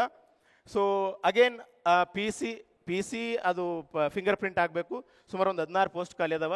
ಈ ಕೆಳಗಡೆ ಏನು ಪೋಸ್ಟ್ ಅದಾವಲ್ಲ ಅಷ್ಟು ಸೊ KSISF ಪಿ ಸಿ ಆಗಬೇಕು. ಎಲ್ಲವಷ್ಟು ಪೋಸ್ಟ್ಗಳು ಕೂಡ ಈ ಪಿ ಸಿನೇ ಅದಾವೆ. ಅವುಗಳು ಒಂದು SSLC ಕ್ವಾಲಿಫಿಕೇಷನು, ಸೊ ಇನ್ನೂ ಒಂದು P U C qualification. Highest ನಮ್ಮ ಕರ್ನಾಟಕದಲ್ಲಿ ಸೊ ಈ ಪಿ ಸಿ ಹುದ್ದೆಗಳೇ ಜಾಸ್ತಿ ಮ್ಯಾಕ್ಸಿಮಮ್. ಅದ್ರಾಗ ವಿಶೇಷವಾಗಿ ನಮ್ಮ ಗುಲ್ಬರ್ಗ, ರಾಯಚೂರು ಅಂತ ಬಂದಾಗ ಮ್ಯಾಕ್ಸಿಮಮ್ ಹುಡುಗರು ನಮ್ಮ ಲಿಸ್ಟಲ್ಲಿ ನಾವೇನಾದರೂ ತೆಗೆದು ನೋಡಿದರೆ ಹೈದರಾಬಾದ್ ಕರ್ನಾಟಕದಲ್ಲೇ ಮ್ಯಾಕ್ಸಿಮಮ್ ಲಿಸ್ಟ್ ಇರುವಂಥದ್ದು ರಾಯಚೂರದೇ ನೋಡ್ತೀವಿ ನಾವು, ಅದರಲ್ಲಿ ಪೊಲೀಸ್ ಡಿಪಾರ್ಟ್ಮೆಂಟಲ್ಲಿ ನೋಡೋದಾದರೆ. ಸೊ ಇದ್ರದ್ದು ಕೂಡ ಎಕ್ಸಾಮ್ ಪ್ಯಾಟರ್ನ್ ಹೇಗಿರುತ್ತೆ ಅಂತ ಕೇಳಿದ್ರೆ CT ಎಕ್ಸಾಮ್ ಇರ್ತದೆ. ಸೊ ಅದಾದಮೇಲೆ 1:5 ಫಿಸಿಕಲ್ ಕರೀತಾರೆ. ಆ ಫಿಸಿಕಲ್ ಆದಮೇಲೆ ಮೆಡಿಕಲ್ ಇರ್ತದೆ. ಐಟು ಕೂಡ ಸಿಮಿಲರ್ ಇರ್ತದೆ. ಇದು ನಿಮ್ಮೆಲ್ಲರಿಗೂ ಗೊತ್ತಿರುವಂಥ ಮಾಹಿತಿ. ಇದನ್ನು ಸ್ಲೈಡನ್ನು ಹೇಳ್ಕೋತಾ ನಾನು ಬಂದು ಹೇಳೋದೇನು ವಿಶೇಷತೆ ಇರುವುದಿಲ್ಲ. ಇಲ್ಲಿ ಇವಾಗ ನಾನು ಹೇಳಲು ಹೋಗ್ತಿರುವಂಥದ್ದು ಏನು ಅಂತ ಕೇಳಿದರೆ ಸರಿ ಇವಾಗ PCPSI ಅದಾವೆ, ಹೇಗೆ ಓದಬೇಕು. ಸೊ ಅದರಲ್ಲಿ ವಿಶೇಷವಾಗಿ ಏನನ್ನ ಓದಬೇಕು, ಹೇಗೆ ಓದಬೇಕು ಅನ್ನೋದೊಂದು ಫಾರ್ಮಾಲಿಟೀಸ್ ಆದರೆ, ಪ್ರೆಸೆಂಟಾಗಿ PCPSI ಓದ್ತಾ ಇರುವಂಥ ಯೂತ್ಸ್ ಏನದಾರಲ್ಲ ಅವರ ಮನಸ್ಥಿತಿ ಮತ್ತು ಅವ್ರು ಫೇಸ್ ಮಾಡ್ತಿರುವಂಥ ಒಂದು ಮಾನಸಿಕ ವೇದನೆ ಅದಲ್ಲ, ಆ ಮಾನಸಿಕ ವೇದನೆಗೆ ಸಂಬಂಧಪಟ್ಟಂಗೆ ನಾನು ಮಾತಾಡೋಕ್ಕೆ ಇಷ್ಟಪಡ್ತೀನಿ. ಸೊ ಸರಿ ಸರ್, ಹೇಗೆ ಸಕ್ಸಸ್ ಹೇಗೆ ಆಗಬೇಕು, ಸಿಕ್ಕಾಪಟ್ಟಿ ದೊಡ್ಡವರೆಲ್ಲ ಬಂದು ಮಾತಾಡೋಗಿದ್ದಾರೆ. ಸೊ ಸಿಂಪಲ್ ಆಗಿ ಅತ್ಯಂತ ಒಂದು ಕೆಳ ಹಂತದಿಂದ ಮಾತನಾಡೋದಾದರೆ ಏನು ಮಾಡ್ತಾರೆ ಭಾಳಷ್ಟು ಜನ PC ಆಸ್ಪಿರೆಂಟ್ಸು ಅಂತ ಕೇಳಿದ್ರೆ, ಇನ್ನೊಂದು ಕ್ಲಾರಿಟಿಯನ್ನು ಕೊಡ್ತೀನಿ ನಿಮಗೆ. ಗೌರ್ಮೆಂಟ್ ಜಾಬ್ ಅನ್ನೋದು ಒಂದು option. Government job is the option, it is not compulsory. Since we are from north Karnataka, the place which is governed by the many bad rulers. ರೀಸೆಂಟಾಗಿ ನಮಗೆ ಸ್ವತಂತ್ರ ಸಿಗೋದಕ್ಕಿಂತ ಮುಂಚೆ ತುಂಬ ಕೆಟ್ಟದ್ದಾಗಿ ನಾವು ರೂಲ್ ಮಾಡಲ್ಪಟ್ಟವ್ರು ನಾವು. ಹಾಗಾಗಿ ಅದು ಮತ್ತೊಂದು ವಿಶೇಷತೆ ಅಂತ ಕೇಳಿದರೆ ನಮಗೆ ಮಳೆ ಬೆಳೆ ಚೆನ್ನಾಗಿರುವುದಿಲ್ಲ. ಅದಕ್ಕೋಸ್ಕರನೇ ರಾಯಚೂರು ಗುಲ್ಬರ್ಗದವರು ಜಾಸ್ತಿ ನಾವು ಗೂಳೆ ಬೆಂಗಳೂರಿಗೆ ಹೋಗುವಂಥದ್ದು ನೋಡ್ತೀವಿ. ನಾವೇನಾದರೂ ಟ್ರೈನ್ ಜನರಲ್ ಬೋಗಿಗಳನ್ನು ನೋಡಿದರೆ ಸೊ ಎಂಟೈರ್ ನಮ್ಮ ಗುಲ್ಬರ್ಗ, ನಮ್ಮ ಹೈದರಾಬಾದ್ ಕರ್ನಾಟಕದ ಪರಿಸ್ಥಿತಿ ಗೊತ್ತಾಗುತ್ತೆ. ಯಾವುದೇ ನಾವು ರೈಲ್ವೆ ಸ್ಟೇಷನ್ಗೆ ಹೋಗಿ ಏನು ನಮ್ಮ ಗುಲ್ಬರ್ಗ ರಾಯಚೂರು ಹೇಗಿದೆ ಅಂತ ನೋಡೋದು ಬೇಡ, ಯಾದಗಿರಿಯಲ್ಲಿ ಹೇಗೆ ಇರ್ತಾರೆ ಜನರಲ್ ಬೋಗಿಯಲ್ಲಿ, ರಾಯಚೂರಲ್ಲಿ ಹೇಗೆ ಇರ್ತಾರೆ ಅನ್ನೋದು ಗೊತ್ತಾಗ್ಬಿಟ್ರೆ ಸೊ ಅವುಗಳ ಪಿಕ್ಚರ್ ಗೊತ್ತಾಗ್ಬಿಡ್ತದೆ. ಗೌರ್ಮೆಂಟ್ ಜಾಬು ಒಂದು ಆಪ್ಷನಲ್ಲು. ಎರಡನೇದೇನು ಅಂತ ಕೇಳಿದರೆ, ನಮ್ಮ ಭಾಗದಲ್ಲಿ ದೊಡ್ಡ ಯಾವುದೇ ಕೈಗಾರಿಕೆಗಳಿಲ್ಲ. ಸೊ ಯಾವುದೇ ಸರ್ಕಾರಗಳು ಬಂದರೂ ಕೂಡ, ಸರ್ಕಾರ ಎಷ್ಟೇ ರಿಲೀಸ್ ಮಾಡಿದರೂ ಕೂಡ, ಏನೇ ಪ್ರಯತ್ನ ಮಾಡಿದರೂ ಕೂಡ ಸೊ ಅಪೇಕ್ಷಿತ ರೀತಿಯಲ್ಲಿ ಅದಾಗಿಲ್ಲ.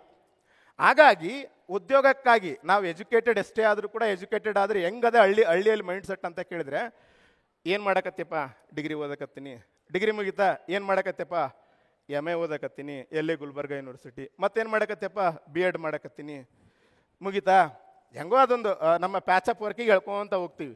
ಸೊ ಅದಾದ ನಂತರ B.Ed ಮುಗಿತಾ ಏನು ಮಾಡಕತ್ತೀಪ್ಪ, ಕೇಳಿದ್ದೇ ಕೇಳ್ತಾರೆ. ನೀವು ಬೇಕಿದ್ರೆ ನಿಮ್ಮ ಹಳ್ಳಿಗೆ ಹೋಗಿ ನೋಡ್ರಿ, ನೀವು ಡಿಗ್ರಿ ಇದ್ದಾಗ ಒಂದಿನ ಊರಿಗೆ ಹೋಗ್ರಿ, ಯಾವಾಗ ಬಂದಿರಮ್ಮ, ಇವತ್ತು ಬಂದಿನಿ, ಆರಾಮಿದ್ದೀನಿ, ಯಾವಾಗ ಹೋಗ್ತಿ,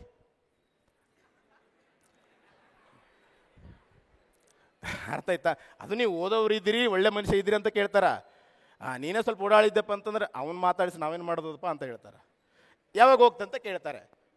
B.Ed ಆಯ್ತಾ, B.Ed ಆದಮೇಲೆ ಏನು ಮಾಡ್ಲತ್ತಿ, ಕೆಲಸ ಮಾಡಕತ್ತೀನಿ, ಯಾವ ಕೆಲಸ, ಗೌರ್ಮೆಂಟಾ ಪ್ರೈವೇಟಾ? ಅದು ಸಿಕ್ಕಾಪಟ್ಟಿ ಸಂಬಳ ಇರ್ತದೆ, ಸಿಕ್ಕಾಪಟ್ಟಿ ಫೆಸಿಲಿಟೀಸ್ ಇರ್ತದೆ. IT ಎಲ್ಲಿ ಮಾಡ್ತಿರ್ತಾರೆ, ಪ್ರೈವೇಟ್ ಯಾವತ್ತು ಜಾಬ್ ಹೋಗುತ್ತಂತ ಗೊತ್ತಿಲ್ಲ. ಅವ್ರ ಮನೆಯಲ್ಲಿ ಸಿಕ್ಕಾಪಟ್ಟಿ ಎಜುಕೇಟೆಡ್ ಇರ್ತಾರೆ, ಬಾಸ್ ಮನೆದವರಾದ್ರೂ ನಾನ್ ಸೆನ್ಸ್ ಕ್ರಿಯೇಟ್ ಮಾಡಿರ್ತಾರೆ. ಅದೇನು ಪ್ರೈವೇಟ್ನಂತ. ನಂಬಲ್ಲಿ ಅದನ್ನಲ್ಲ, ಪೊಲೀಸ್ ಅದನವ, ಅವ್ನ ನೌಕರಿ ಏರ್ಕೆ ಅಂತ ಹೋಗುತ್ತೆ, ಇವ್ರದ್ದು ಯಾವಾಗ ಹೋಗುತ್ತಂತ ಗೊತ್ತಿಲ್ಲ. ಅದರಾಗ ಈ ಕೋವಿಡ್ ಬಂದ ಮೇಲಂತೂ ಇನ್ನಷ್ಟು ಜಾಸ್ತಿ ಕ್ರಿಯೇಟ್ ಮಾಡಿಬಿಟ್ಟದೆ. ಸೊ ನಮ್ಮ ಗ್ರಾಮೀಣ ಭಾಗದಲ್ಲಿ ಅನ್ನೋದಕ್ಕಿಂತ ನಮ್ಮ ಭಾಗದಲ್ಲಿ ಹೇಗಿದೆ ಅಂದರೆ, ನೀನು ಒಂದು ಡಿಗ್ರಿ ಮುಗಿಸಿದೆಯಾ ಅಂತ ಕೇಳಿದ್ರೆ ನೀನು ಜಾಬ್ ಆಗಿರ್ಬೇಕು. ಗೌರ್ಮೆಂಟ್ ಜಾಬ್ ಆಗಿತ್ತು ಅಂತ ಕೇಳಿದ್ರೆ ಪರವಾಗಿಲ್ಲಪ್ಪ, ಅಪ್ಪ ಅಮ್ಮ ಕಷ್ಟಪಟ್ಟು ಓದಿಸಿದ್ದಕ್ಕೂ ಕೂಡ ಮಗ ಮಗಳು ಮಾಡ್ಕೊಂಡು ತಿನ್ನಕತ್ತಾರ ಅಂತ ಕರೀತಾರೆ. ಇಲ್ಲಾಂತಂದ್ರೆ ಅದು ಬೇರೆದು ಏನೇ ಮಾಡ್ರಿ ನೀವು, ಕೈಲಾಗ್ಲಾರ್ದು ಬಂದು ಊರಾಗ ಏನೋ ಮಾಡಕತ್ತೈತೆ ನೋಡು, ಏನೇ ಮಾಡ್ರಿ ನೀವು. ಈ ಥರ ಮೈಂಡ್ ಸೆಟ್ ಅದ. ಈಗ ಎಲ್ಲರ ಮೈಂಡ್ ಸೆಟ್ ಅಂತೂ ಚೇಂಜ್ ಮಾಡೋಕ್ಕಾಗಲ್ಲ, ಅದು ಆಮೇಲೆ ಅಟ್ಲೀಸ್ಟ್ ನಮ್ಮ ಮೈಂಡ್ ಸೆಟ್ ಆದರೂ ನಾವು ನೋಡ್ಕೋಬೇಕಲ್ಲ. ಸೊ ಸರಿಯಪ್ಪ, ನಾವು ತುಂಬ ರಿಚ್ ಫ್ಯಾಮ್ಲಿಯಿಂದ ಬಂದಿದ್ದೀವಿ, ನಮಗೆ ಸಿಕ್ಕಾಪಟ್ಟಿ ದುಡ್ಡಿದೆ, ಸ್ವಂತ ವ್ಯವಹಾರ ಮಾಡ್ಕೋಬೋದು. Self employment is the first option. ಆ ಸೆಲ್ಫ್ ಎಂಪ್ಲಾಯ್ಮೆಂಟ್ ಭಾಳಷ್ಟು ಉದ್ಯೋಗವನ್ನು ಜನರೇಟ್ ಮಾಡುತ್ತೆ. ಎರಡನೇದೇನು ಅಂತ ಕೇಳಿದ್ರೆ, ಎರಡನೇ ಆಪ್ಷನ್ನು ಇದಕ್ಕೆ ಬರಬೇಕು. ಇಲ್ಲಿ ಗೌರ್ಮೆಂಟ್ ಜಾಬ್ಗಳಲ್ಲಿ ಎಕ್ಸ್ಪೀರಿಯನ್ಸ್ ಮಾಡ್ಕೋಬೇಕು. ಆಯಿತಾ, ಓಕೆ. ಆಗಿಲ್ಲ ಅಂತ ಕೇಳಿದ್ರೆ ನಾನೇ ಚೆನ್ನಾಗಿ ವರ್ಕ್ ಮಾಡಿಲ್ಲ ಅಂತಕೊಂಡ್ಬಿಟ್ಟು ಪ್ರೈವೇಟಲ್ಲಿ ಸಿಕ್ಕಾಪಟ್ಟೆ ಅಪಾರ್ಚುನಿಟೀಸ್ ಇರ್ತವೆ.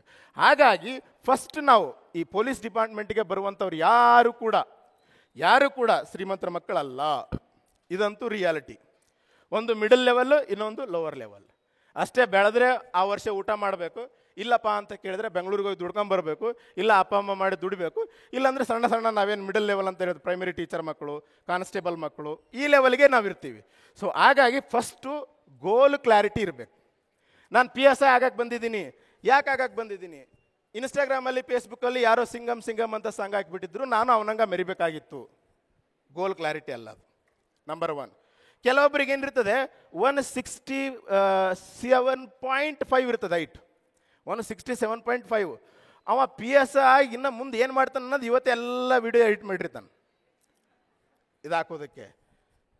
ಈಗ ನನಗೆ ಕೇಳ್ತಾರೆ, ಸರ್ ನಂದು 168 ಎಕ್ಸಾಕ್ಟ್ ಅದ ಸರ್, ಬರ್ತಾ ಇಲ್ಲ ಸರ್ ಅಂತ ಕೇಳ್ತಾನೆ. ಬರುತ್ತಪ್ಪ ಅಂತ ಹೇಳ್ತೀನಿ. ಇಲ್ಲ ಸರ್, ಲಾಸ್ಟ್ ಟೈಮ್ ಹೋಗಿದ್ದೆ 167.5 ಕೊಟ್ಟಾರ ಸರ್ ಅಂತ. ಮತ್ತೆ ಬರೋದಿಲ್ಲ. ಮತ್ತು ನನಗ ಬೈತಾನ, ಇವ ಬರೋದಿಲ್ಲ ಅಂತನಲ್ಲ, ಇವ ಅಂತವನಂತ. ಅಂದರೆ ಫಸ್ಟು ಹೈಟ್ ಐತಾ ಇಲ್ಲ. ಹೈಟ್ ಇಲ್ಲ ಅಂತಂದ್ರೆ ಅದು PSIನ ಪೊಲೀಸ್ನ ಯಾಕೆ ಅನಿಸ್ಕೊಳ್ತೀರಿ? ಇಲ್ಲ ಸರ್, ನಾನು ಪೊಲೀಸೇ ಆಗಬೇಕು. ಪೊಲೀಸೇ ಆಗಬೇಕಾ, ಪೊಲೀಸ್ ಡಿಪಾರ್ಟ್ಮೆಂಟ್ಗೆ ಹೋಗ್ಬೇಕಾ? ಪೊಲೀಸ್ ಡಿಪಾರ್ಟ್ಮೆಂಟ್ಗೆ ಹೋಗ್ಬೇಕು ಅಂತ ಕೇಳಿದ್ರೆ FDA ಪೋಸ್ಟ್ ಅದ. FDA ಪೋಸ್ಟ್ಗಿನ ಆಗಿ ನಾವು ಪೊಲೀಸ್ ಡಿಪಾರ್ಟ್ಮೆಂಟ್ ತೊಗೊಂಡ್ರೆ ನೆಕ್ಸ್ಟು ಒಳ್ಳೆ ಪೋಸ್ಟ್ ಅದ ರೀ. ಅಲ್ಲಿ ಒಂದು ಅಡ್ಮಿನಿಸ್ಟ್ರೇಟಿವ್ ಆಫೀಸರ್ ತನಕ ಹೋಗ್ಬೋದು ರೀ. ಪೊಲೀಸರು ಯಾರಿಗೆ ಎದುರ್ತಾರ ಇಲ್ಲ ಗೊತ್ತಿಲ್ಲ, ಅಲ್ಲಿ ಪೊಲೀಸ್ ಇಲಾಖೆಯಲ್ಲಿ ಅಡ್ಮಿನಿಸ್ಟ್ರೇಟಿವ್ ಸ್ಟಾಫ್ ಅಂತ ಇರುತ್ತೆ ರೀ. ಅವಾರ್ಡ್ ಬಂದು ದೊಡ್ಡ ಹಾಕಲ್ರಿ ಅವ್ರಿಗೆ, ಪೊಲೀಸರಿಗೆ, ಸಬ್ ಇನ್ಸ್ಪೆಕ್ಟರ್ಗೆ ಯಾರಿಗೋ ನಮ್ಗೆ ಅವಾರ್ಡ್ ಬಂದಿರ್ತದೆ ರೀ, ಅದನ್ನು ಅಷ್ಟೇ ಕಳಿಸಲ್ರಿ ಅವರು. ಅದೇ ಪನಿಷ್ಮೆಂಟ್ ಆಗಲ್ರಿ, ರೂಲ್ 7 ಫಸ್ಟ್ಗೆ ಹಾಕಿರ್ತಾರೆ ರೀ. ತುಂಬ ಸತಾಯಿಸ್ತಾರೆ. ಭಾಳ ಒಳ್ಳೆ ಕೆಲಸ ರೀ ಅದು. ಪೊಲೀಸರನ್ನ ಎದುರಿಸುವಂಥ ಪೊಲೀಸ್ ಇಲಾಖೆಯಲ್ಲಿರುವಂಥದ್ದು ಅಡ್ಮಿನಿಸ್ಟ್ರೇಟಿವ್ ಸ್ಟಾಫ್. ಸೊ ಅಲ್ಲಿ ಪೋಸ್ಟ್ ಅದ, ಹೋಗ್ಬೋದು ನೀವು. ಹಾಗಾಗಿ ಫಸ್ಟ್ ಗೋಲ್ ಕ್ಲಾರಿಟಿ ಇರಲಿ. ಯಾರನ್ನ ನೋಡಿ ಹೋಗ್ತಾ ಇದ್ದೀನೋ, ಸಿಂಗಮ್ ಅಂತ ಅಂದ್ಕೊಳ್ಗೆ ಹೋಗ್ತಾ ಇದ್ದೀನೋ, ನನಗೆ ಯಾವುದೋ ಒಂದು ಗೌರ್ಮೆಂಟ್ ಜಾಬ್ ಬೇಕಪ್ಪ, ಅದು ಒಂದು ಕ್ಲಿಯರ್ ಗೋಲ್. ಅದು ಎನಿ ಗೌರ್ಮೆಂಟ್ ಜಾಬ್ ಬೇಕು ಅನ್ನೋದು ಕ್ಲಿಯರ್ ಗೋಲ್. ಹೆಚ್ಚು ಕಡಿಮೆ ನಮ್ಮ ಗುಲ್ಬರ್ಗ, ರಾಯಚೂರು, ನಮ್ಮ ಉತ್ತರ ಕರ್ನಾಟಕದಲ್ಲಿ ಎಲ್ಲರೂ ಕೂಡ ಯಾವುದಾದ್ರೂ ಒಂದು ಗೌರ್ಮೆಂಟ್ ಜಾಬ್ ಸಿಗಲ್ಲ ಅನ್ನೋರೇ ಇರ್ತಾರೆ, ಹೆಚ್ಚು ಕಡಿಮೆ ಮ್ಯಾಕ್ಸಿಮಮ್. ಆಗಿದ್ದರೆ ನೋ ಪ್ರಾಬ್ಲಮ್. ಫಸ್ಟು ಯಾಕೆ ಭಾಳಷ್ಟು ಜನ ನಾವು ಈಗ ಭಾಳಷ್ಟು ಜನ ಕೇಳ್ತೀನಿ ನಾನು, ಸಕ್ಸಸ್ ಆದವನು ಒಂದು ಕತೆ ಹೇಳಿದ್ರೆ ಫೇಲಿಯರ್ ಆದವನು 100 ಕತೆಗಳಿರ್ತಾವೆ. ಒಳ್ಳೆಯದು. ನಾವೊಂದು ಓಲ್ಡ್ ಗಾದೆ ಅದ, ಸಕ್ಸಸ್ ಆದವನು ಬರೀ ಸಕ್ಸಸ್ ಸ್ಟೋರಿ ಹೇಳ್ತಾನೆ, ಫೇಲಿಯರ್ ಆದವಂದ್ರೆ ತುಂಬ ಪಾಠ ಕಲಿಬೋದು ಅಂತ ಹೇಳ್ತೀವಿ. ಒಳ್ಳೇದು. ಒಳ್ಳೆ ವ್ಯಕ್ತಿ ಇದ್ನಂತಂದ್ರೆ ತುಂಬ ಪಾಠ ಕಲಿಬೋದು. ನೆಗೆಟಿವ್ ವ್ಯಕ್ತಿ ಇದ್ನಂದ್ರೆ, ನಾನೇ 5 ವರ್ಷ ನಿಂದು ಓದಕತ್ತೀನಿ, ಇವತ್ತು ಬಂದು ಕುಂತನಪ್ಪ, 8 ದಿನ ಪಾಪ ಓದ್ತಿರ್ತಾನೆ. ಜಸ್ಟ್ ಡಿಗ್ರಿ ಆಗಿರ್ತದೆ, ಏನೋ ಒಂದು ಪಾಸಿಟಿವ್ ವೈಬ್ನಿಂದ ಬಂದು ಓದ್ತಿರ್ತಾನೆ. ನೋಡ್ತಾನೆ, ಧಾರವಾಡಕ್ಕೆ ಹೋಗ್ನ ನೋಡ್ತಾನೆ, ಇಲ್ಲಿ ಲೈಬ್ರರಿಗಳು ಕುಂತು ನೋಡ್ತಾನೆ, 8 ತಾಸು ಓದಕತ್ತನ. ಏನೋ ಹೊಸದಾಗಿ ಬಂದೇನು, 2015ರಿಂದ ಇದೀನ ಇಲ್ಲೇ. ಏನು ಮಾಡೋಕ್ಕಾಗ್ತಾ ಇಲ್ಲ. ನಾವು ಫಸ್ಟಿಗೆ ಬಂದಾಗ ಹಿಂಗೆ ಮಾಡಿದ್ದೀವಿ. ಈ ಥರ ವ್ಯಕ್ತಿಗಳು ನಿಮ್ಗೆ ಸಿಗ್ತಾರೆ. ಯಾಕೆ ಹಂಗೆ ಸಿಗ್ತಾರೆ ಅಂತಂದ್ರೆ, ಮನುಷ್ಯ, ನಾನು ಕೂಡ ಅಷ್ಟೇ, ಎಲ್ಲರೂ ಕೂಡ ಈಗ ಅವ್ರು ಕೆಟ್ಟವರು ನಾವು ಒಳ್ಳೆಯವರು ಅಂತಲ್ಲ, ಅದು ಮನುಷ್ಯನ ಸಹಜ ಗುಣ. ನಮ್ಮ ವೈಫಲ್ಯವನ್ನು ಯಾರು ಒಪ್ಪಿಕೊಂಡು ಅದನ್ನು ಸುಧಾರಿಸ್ಕೋತಾರೋ ಖಂಡಿತ ಅವ್ರು ಸಕ್ಸಸ್ ಆಗ್ತಾರೆ. ಅದನ್ನು ಸುಧಾರಿಸ್ಕೊಳ್ಳಾರ್ದೆ ನೆಪಗಳನ್ನಾಗಿ ಮಾಡ್ತಾರೋ ಅವ್ರು ಮಾತ್ರ ಅವರು ಹಾಳಾಗ್ತಾರೆ, ಜೊತೆಗೆ ಅವ್ರ ಆಜುಬಾಜು ಇದ್ದವ್ರನ್ನು ಕೂಡ ಹಾಳು ಮಾಡ್ತಾರೆ. ಹಾಗಾಗಿ ಫಸ್ಟು ಕ್ಲಾರಿಟಿ ಏನಿರ್ಬೇಕು ನಿಮಗೆ ಅಂದರೆ, ಒಂದು ಗೋಲ್ ಕ್ಲಾರಿಟಿ ಇರಬೇಕು. ನಾನು PSI ಆಗ್ತಾ ಇದ್ದೀನಿ, ಯಾಕೆ ಆಗ್ತಾ ಇದ್ದೀನಿ? ನನಗೆ ಫಿಸಿಕಲಿ ನಾನು ಫಿಟ್ ಇದ್ದೀನಿ, ಫಿಸಿಕಲಿ ಸ್ಟ್ಯಾಂಡರ್ಡ್ ಇದ್ದೀನಿ, ಓಕೆ, ಬರುತ್ತೆ. ಎರಡನೇದು, ನನಗೊಂದು ಜಾಬ್ ಬೇಕು ಸರ್. ಪಿ ಎಸ್ ಆದಮೇಲೆ ನೀನು ಹೆಂಗಿರಬೇಕು, ಒಳ್ಳೆ ಆಫೀಸರು ಕೆಟ್ಟ ಆಫೀಸರು, ತಲೆನೇ ಕೆಡ್ಸ್ಕೊಳ್ಳೋಕೆ ಹೋಗ್ಬೇಡ್ರಿ. ಅದಕ್ಕಂತಲೇ PTC ನಾಗನಹಳ್ಳಿ ಗುಲ್ಬರ್ಗದಲ್ಲಿ ಟ್ರೈನಿಂಗ್ ಸೆಂಟರ್ ಇದೆ. 1 ವರ್ಷ ಕೊಡ್ತಾರೆ, ನಿಮ್ಮೆಲ್ಲ ಚೇಂಜ್ ಮಾಡ್ತಾರೆ, ಫಿಸಿಕಲಿ ಮೆಂಟಲಿ ಎರಡೂ ಚೇಂಜ್ ಮಾಡ್ತಾರೆ. ಸೊ ಮೈಸೂರಲ್ಲಿದೆ, KPI ಇದೆ, ಅವ್ರು ಚೇಂಜ್ ಮಾಡ್ತಾರೆ ಪೊಲೀಸ್ ಆಫೀಸರ್ ಹೇಗಿರ್ಬೇಕಂತ. ಜಸ್ಟ್ ನೀವೇನು ಮಾಡಬೇಕು ಅಂತ ಕೇಳಿದ್ರೆ ಓದಬೇಕಷ್ಟೆ. ಸೊ ಅದನ್ನು ಹೆಂಗೆ ಓದಬೇಕು ಸರ್? ಮನಸ್ಥಿತಿ ಸೆಕೆಂಡ್ ಮೋಸ್ಟ್ ಇಂಪಾರ್ಟೆಂಟ್ ಯಾವುದು ಅಂದರೆ ಗೋಲ್ ಕ್ಲಿಯರ್ ಆದಮೇಲೆ ನೀವು ಯಾವುದು. ಇನ್ನೂ ಕೆಲವೊಬ್ರು ಇರ್ತಾರೆ, ಹೆಂಗಿರ್ತಾರೆ ಅಂತ ಕೇಳಿದ್ರೆ ನಾನು ಆದರೂ PSIನೇ ಆಗಬೇಕು. PSI ಯಾರಾಗಿರ್ತಾರಲ್ಲ ಅಂಥವ್ರ ಜೊತೆಗೆ ಫ್ರೆಂಡ್ಶಿಪ್ ಮಾಡ್ಕೊಂತ ಕುಂತಿರ್ತಾರೆ. ಅವ್ರು ಎಲ್ಲಿ ಕರೀತಾರೆ ಅಲ್ಲಿಗೆ ಹೋಗೋದೆ. ಪಾಪ ಅವ್ರು PSI ಇದ್ದವನಿಗೆ, ಸಿವಿಲ್ PSI ಇದ್ದವನಿಗೆ ನೋಡ್ರಿ ನೀವು, ಅವನು ಹೆಣತಿ ಕೇಳ್ಬೇಕ್ರಿ. PSI ಹೆಣತಿ ಕೇಳಬೇಕು, ನಿಮ್ಮ ಗಂಡ PSI ಹೇಗಿದ್ದಾನೆ ಅಂತ. ಜನಕ್ಕೆ ಪಬ್ಲಿಕ್ ಕೇಳಬೇಡ್ರಿ, ಪೊಲೀಸ್ ಸ್ಟೇಷನ್ ಮುಂದಿದ್ದವ್ರಿಗೆ ಕೇಳಕ್ಕೆ ಹೋಗ್ಬೇಡ್ರಿ. ಎಷ್ಟು ಚಂದ ಬೈತಿರ್ತಾರೆ ನೋಡ್ರಿ ನೀವು. ಅವರು ಅವನಿಗೆ ಅಷ್ಟು ಪುರುಸತ್ತಿರೋದಿಲ್ಲ ರೀ. ಯಾರಾದರೂ ಹೆಲ್ಪ್ ಮಾಡ್ತಿದ್ರು ಅಂದ್ರೆ ದೇರ್ ಗ್ರೇಟ್ ಪೀಪಲ್. ಇವ ಏನು ಮಾಡ್ತಾನೆ ಹುಡುಗ, ನಾನು ಅವ್ನು PSI ಜೊತೆಗಿದ್ದೀನಿ, ನಾನು PSI ಆಗ್ತಾನ ಮೈಂಡ್ ಸೆಟ್ ಇರ್ತದೆ. ಖಂಡಿತ ಆ ಥರ ಮಾಡೋಕ್ಕೆ ಹೋಗ್ಬೇಡ್ರಿ. ಯಾರು ನಾಲೆಜ್ ಇರ್ತತ್ತ ಅವ್ರ ಜೊತೆಗಿರ್ರಿ, ಅವ್ರ ಬಾಜು ಇರ್ರಿ, ಖಂಡಿತ ನಿಮಗೆ ಹೆಲ್ಪ್ ಆಗುತ್ತದೆ. ಸೊ ಈ ಸೆಕೆಂಡ್ ಒನ್ ಅಂತ ಪ್ರೆಸೆಂಟಾಗಿ 2024ನೇ ಕಾಲದಲ್ಲಿ ಪಾಸಿಟಿವ್ ಮೈಂಡ್ ಸೆಟ್ ರೀ. ನೀವು ನೋಡ್ರಿ, ನೀವು ಯಾವುದೇ ಟೆಲಿಗ್ರಾಮ್ ತೆಗೆದು ನೋಡ್ರಿ, ಯಾವುದೇ ಯೂಟ್ಯೂಬ್ ತೆಗೆದು ನೋಡ್ರಿ, ಯಾವುದೇ ನ್ಯೂಸ್ ಪೇಪರ್ ತೆಗೆದು ನೋಡ್ರಿ, ಪ್ರಶ್ನೆ ಪತ್ರಿಕೆ ಲೀಕ್, ಸ್ಕ್ಯಾಮ್, ಹೌದಿಲ್ರಿ? ಕ್ವಶನ್ ಪ್ಯಾಟರ್ನ್ ನಾವು ಅಂದ್ಕೊಂಡದ್ದೇ ಒಂದು, ಅವ್ರಿಗೆ ಕೇಳಿದ್ದೇ ಒಂದು. ಎಷ್ಟು ಮೈಂಡ್ ಡೈವರ್ಟ್ ಇರುವಂಥ ಸಿಚುವೇಶನ್ಸ್ ಅದಾವೆ. ನಾನು ಒಂದೇ ಹೇಳೋದು, ನಿಮ್ಮ ಕೈಯಲ್ಲಿ ಏನಿದೆ? ಕ್ವಶನ್ ಪೇಪರ್ ಸೆಟ್ ನೀವು ಮಾಡ್ತೀರಾ? ಮಾಡೋದಿಲ್ಲ. ಸೊ ಎಂಟೈರ್ ಕಂಟ್ರೋಲ್ ಅಂತೂ ನೀವು ಮಾಡ್ತೀರಾ? ಮಾಡೋದಿಲ್ಲ. ನಿಮಗೆ ಎಷ್ಟು ಜನ ದುಡ್ಡು ಕೊಟ್ಟು ಜಾಬ್ ಆಗಿದ್ದಾರೆ, ಸ್ಕ್ಯಾಮಲ್ಲಿ ಜಾಬ್ ಆಗಿದ್ದಾರೆ. ನಾನು ಸುಮಾರು ಜನ ಹುಡುಗರನ್ನ ನೋಡ್ತಿದ್ದೀನಿ. ನಮ್ಮ ಮನೆ ಬಾಸು ಇದ್ದ ಸರ್, ಹೈಸ್ಕೂಲಲ್ಲಿ ಅವ ಏನೂ ಇರಲಿಲ್ಲ ರೀ, ಇವಾಗ ಸಬ್ ಇನ್ಸ್ಪೆಕ್ಟರ್ ಆಗ್ಯಾನ್ರಿ. ಇಲ್ಲಿ ಹೈಸ್ಕೂಲಲ್ಲಿ ಡಿಗ್ರಿಯಲ್ಲಿ ಎಷ್ಟೋ ಜನ ಡಿಗ್ರಿ PUC ಫೇಲ್ ಆದವರು IAS KS ಆದವರು ಅಂತ ನೋಡ್ತೀವಿ ನಾವು. ಹಾಗಾಗಿ ನಾನು ಹೇಳೋದೇನು ಅಂತ ಕೇಳಿದ್ರೆ, ಇವತ್ತು ಮೈಂಡ್ ಡೈವರ್ಟ್ ಮಾಡುವಂಥದ್ದು ಭಾಳಷ್ಟು ನಡೀತಾವ್ರಿ.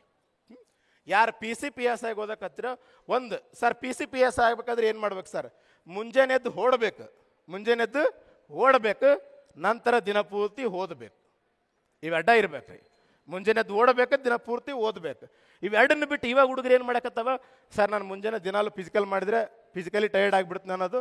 ಯಾವಾಗ PC ಫಿಸಿಕಲ್ ಬರುತ್ತಲ್ಲ ಆವಾಗ ಸ್ಟಾರ್ಟ್ ಮಾಡೋದು, ಕೈಯಾಗ ಮೊಬೈಲ್ ಇಟ್ಕೊಳ್ಳೋದು, ಇಲ್ಲ ಅಂತಂದ್ರೆ ವಾಚ್ ಟೈಮ್ ಇಟ್ಕೊಂಡು ಯಾರು ಫ್ರೆಂಡಿಗೆ ಹೇಳೋದು, ಲೇ ವಾಚ್ ಟೈಮ್ ತೊಗೊಳ್ಳಿ ಅಂತ ಹೇಳೋದು. ಮತ್ತು ಅವ ಕರೆಕ್ಟ್ ಹೇಳ್ಬಾರ್ದು, ಟೈಮಿಂಗ್ ಸ್ವಲ್ಪ ಕಮ್ಮಿನೇ ಹೇಳ್ಬೇಕು, ಅಂದ್ರೆ ಅವ ಗುಡ್ ಫ್ರೆಂಡ್.